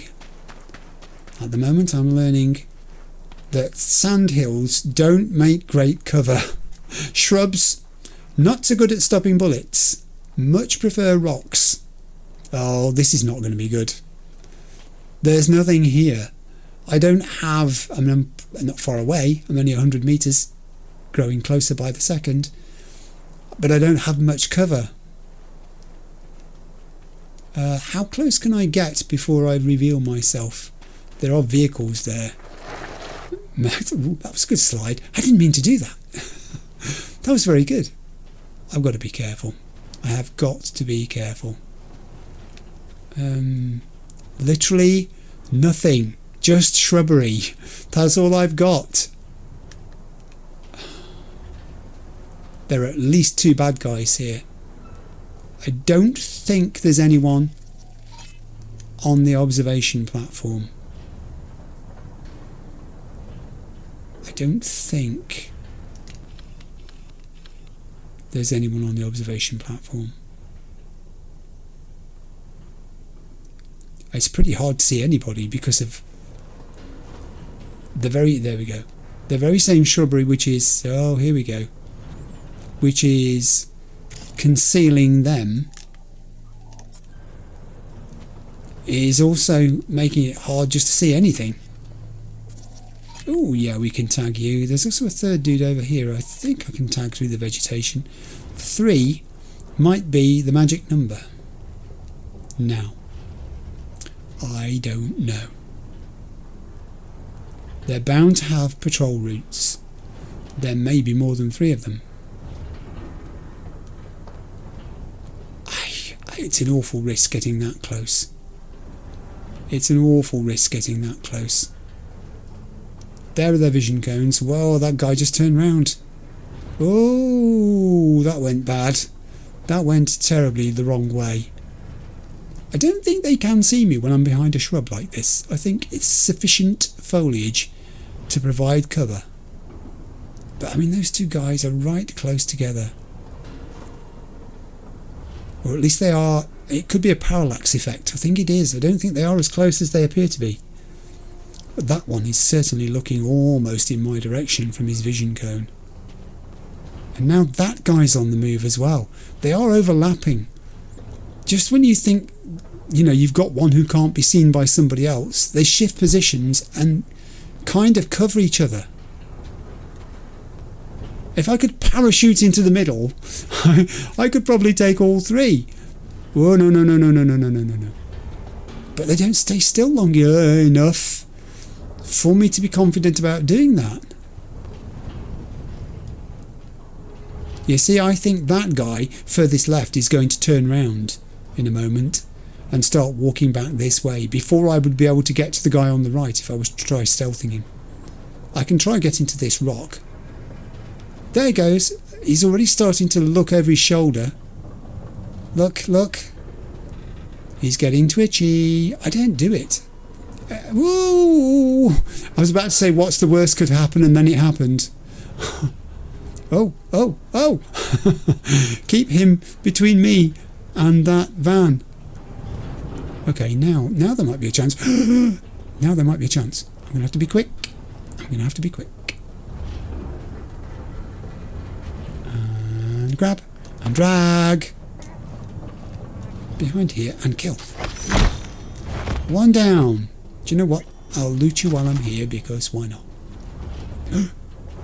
Oh, God! Dude 2! He's right there! He's right there! Okay.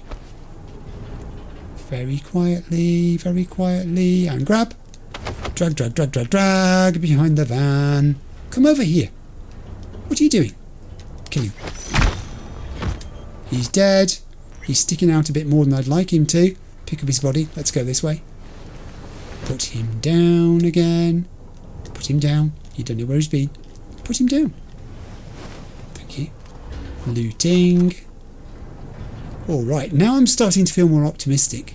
I just need this guy not to turn around in the next 2.4 seconds. And life will be a dream. He's gone. Okay. That was alright. That worked out pretty well. There's my crate of glory. Here's my just random crate with some tier 5 components in. 4 of them. That's more than you get given for solving an access point, for goodness sake. Here's me practicing my leaning round obstacles and vehicles and other things. I'll take that. I'll take that.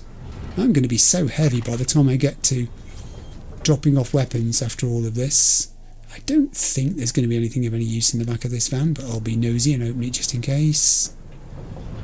Zilch. Nada, as V would say. Absolute nada. Broken down car. You see them everywhere. Militech vehicle. Another one. Laptop. I wonder if this one's got anything of any use for me. Not again. Just the net? Really? Okay. That's quite mean. I don't even think there's a ladder here, is there, for this one? What's that? I don't want candles. I had some candles. I picked some up the other day, if you remember. Do I want candles? Yeah, see, zombie apocalypse. You never know, do you? Go on. I could always give them to someone if they've not got any candles. They'd be impressed by me having candles when the proverbial hits the fan. Sorry, I just paused there again for another drink of orange. It's been a long afternoon. All of that stuff in there. That was a big crate full. 1,075,739 eddies, and I think that's the completion of the job, because I've now defaulted back to meeting Hanako at Embers. Right, there is one more thing I want to do, and this is a curious thing, but I noticed when I was looking at the map earlier that there is an apartment here which says your own place in Night City, and it's at a weird location. I'm not sure it's where I think it is. I think it might be the trailer park where River lives. So I'm minded to take a vehicle and have a drive over there before we stop, because I haven't got anywhere out here in the desert. I have got my tent at the Aldecado's camp. I've just loaded the map again to show you this. There, look, it's showing that I have now a place where I can put my head down. Well, I'm not sure I can. That's something I need to investigate actually. Next time I'm back at the Aldecado's camp, I'll go in and have a look at that. But this one over here intrigued me because I don't know about this one. And I'm not sure why it is I should be being offered a place where I can call it my apartment. So I'm going to go and investigate it, which means driving back towards town on the yellow road, which is not far away. It's only over the top of this hill. I'm going to take a shortcut because I can do that. Over the train tracks. Ooh, it's not my car. I don't care. It's Militech's car. Why should I bother? Get out of the way. There it is, 3.2 kilometres away. I've always wanted to know how fast a Militech vehicle will go if you floor it, so let's find out. My finger is hard down on the accelerating trigger on my PS5 controller. The road is relatively flat and we're doing 104, 5, 6, 7, 8, 9, 10, 12, get out of the way, 13, it's not going to go much faster, is it? 15, it's the little car that tried but couldn't. I don't want to keep tweaking the steering because every time you move the steering you lose a little speed. Now we're going down a hill slope. I'm going to have to tweak the steering so I overtake these vehicles and not crash into them. 121. That's probably the most I'm going to see from it without driving it down the side of a mountain, I think. I know I'm on the wrong side of the road. I'm trying to keep out of the way of that traffic. Yeah, that's it. That's 121's all you're going to get. I think it's where we're heading. I think we're heading to the trailer park. We'll soon find out. Again, more music. They have different tastes, I think. These people. Do I need to? No, I'm staying on this road. I literally don't quite know where I am in terms of where I've got to go. 600 metres that way. There's got to be a turn off then, hasn't there? Shortly. Oh yeah, there is. Here it is. Here it is. Just as we've gone through the huge cutting that they created when they built this road.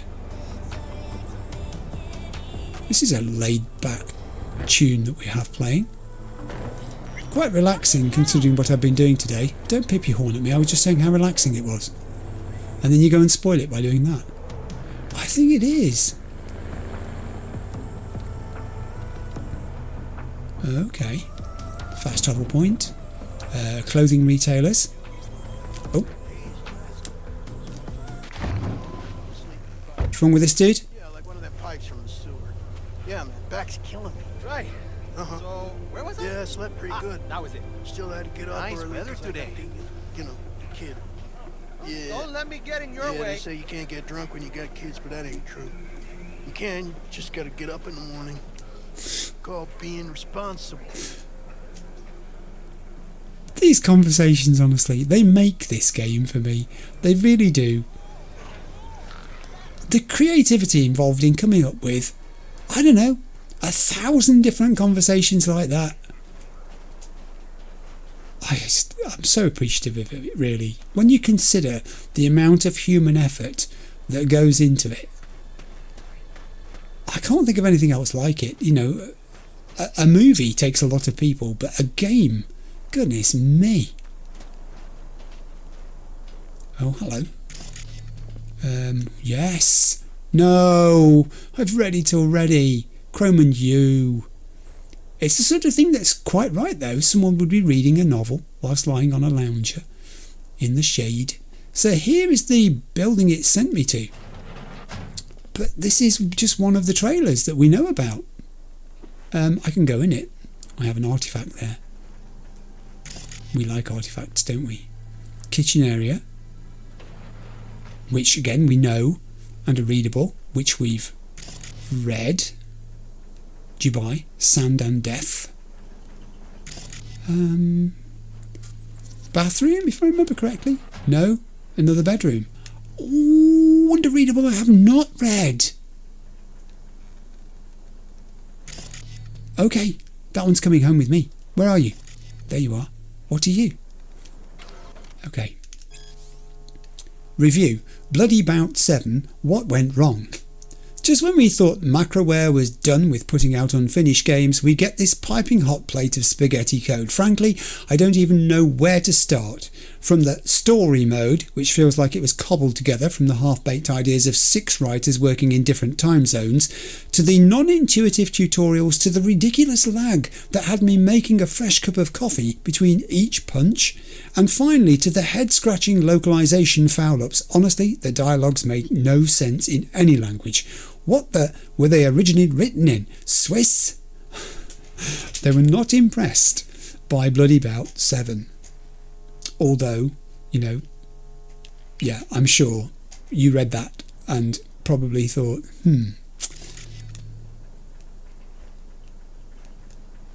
There are thoughts, aren't there? We're all allowed to have thoughts. Right, so that room we know about and we've been in, that room had an unexpected shard in it. It's pointing me to this door here. What else is in here? Anything? Yeah, we know about you. No, we don't. That's a different shard, but we have read it.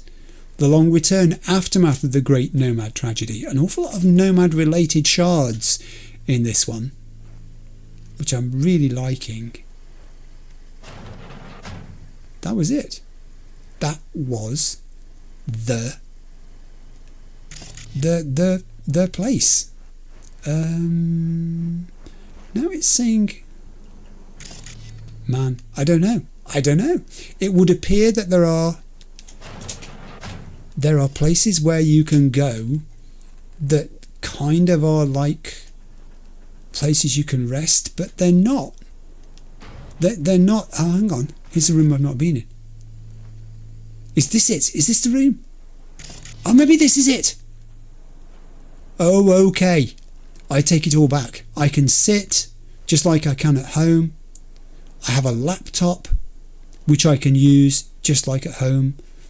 Or can I? Oh no, it's got Chrome Night Love there getting in my way. But I've read Chrome Night Love. It's the laptop I want to use. I can use it. Message 1. Police consultant.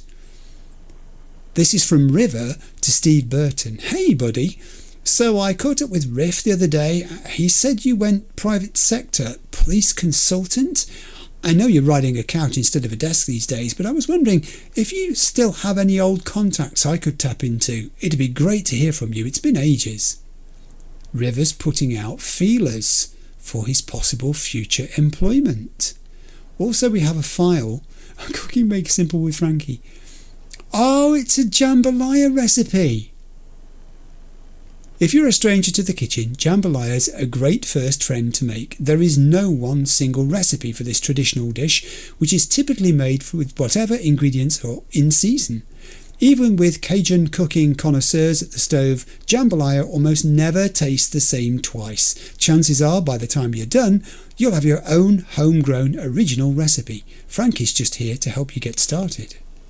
Cooking Made Simple with Frankie. Okay. So, there is a wardrobe. Is it my wardrobe? Kind of. It's my wardrobe. How about... Okay, we can loot that. But I can't use the bed. I cannot use the bed. So, it's kind of a place away from home. What? Oh, that's wardrobe 2. But that's not a different part of wardrobe. It's the same one, isn't it? Yes, it's the same one. Yeah. Okay. That's interesting. I shall, when I get a chance at the next opportunity when I'm in the Aldecado camp, I'll go and investigate more thoroughly the one which is showing up as being V's tent there. To see if that has a similar kind of flavour to it. Okay, Mitch! V, how are you doing? Before you ask, things aren't too great over here. Saul's always giving Panam like there's no tomorrow. I try to stay out of it, keep calm, fix the basilisk. That's my newest motto. It's going to be beautiful when it's finished, even if we all go down for this. It was worth it. If anything notable happens, I'll be the first to let you know. It's in progress. That, I think, is a great place for me to save the game and stop. Be back with you in a second. I set out to do 2 things at the start of this episode. One was to spend a good deal of time progressing Panam's questline. I wanted to go as far as I could up to the point where it felt logically sensible to stop, or the game stopped me. And the other thing was to do a good deal of NCPD activity, because it's been a while since I've devoted a chunk of an episode to NCPD, and I got to do both. So from that point of view, I'm very happy. I'm equally happy that the game made the decision for me, because it put in place that mandatory 24-hour in-game time pause at the end of, with a little help from my friends, before Queen of the Highway, I think it's called, starts. It gave me the green light to go off and do more of those NCPD gigs. And they are great in terms of practice, confidence building, getting to try out weapons, use of terrain, use of cover, stealth. Everything that you need for the rest of the game, you can get to practice in those NCPD gigs. And also the way that the devs have encapsulated meaningful stories into each one of them is just incredible. So yeah, I'm really, really pleased with the way that episode went. And I have a picture here, as you can see, of Rogue. And I've not spoken to Rogue or about Rogue during the course of this episode, because she belongs to Johnny's questline. Now, where we're going next, I'm not quite sure as I sit here. I have a hankering for what I want to do next, but I'll be onto that in between now and when I speak to you next in the introduction for episode 40. So I hope you enjoyed episode 39. Thank you for watching, and I'll see you then. Bye.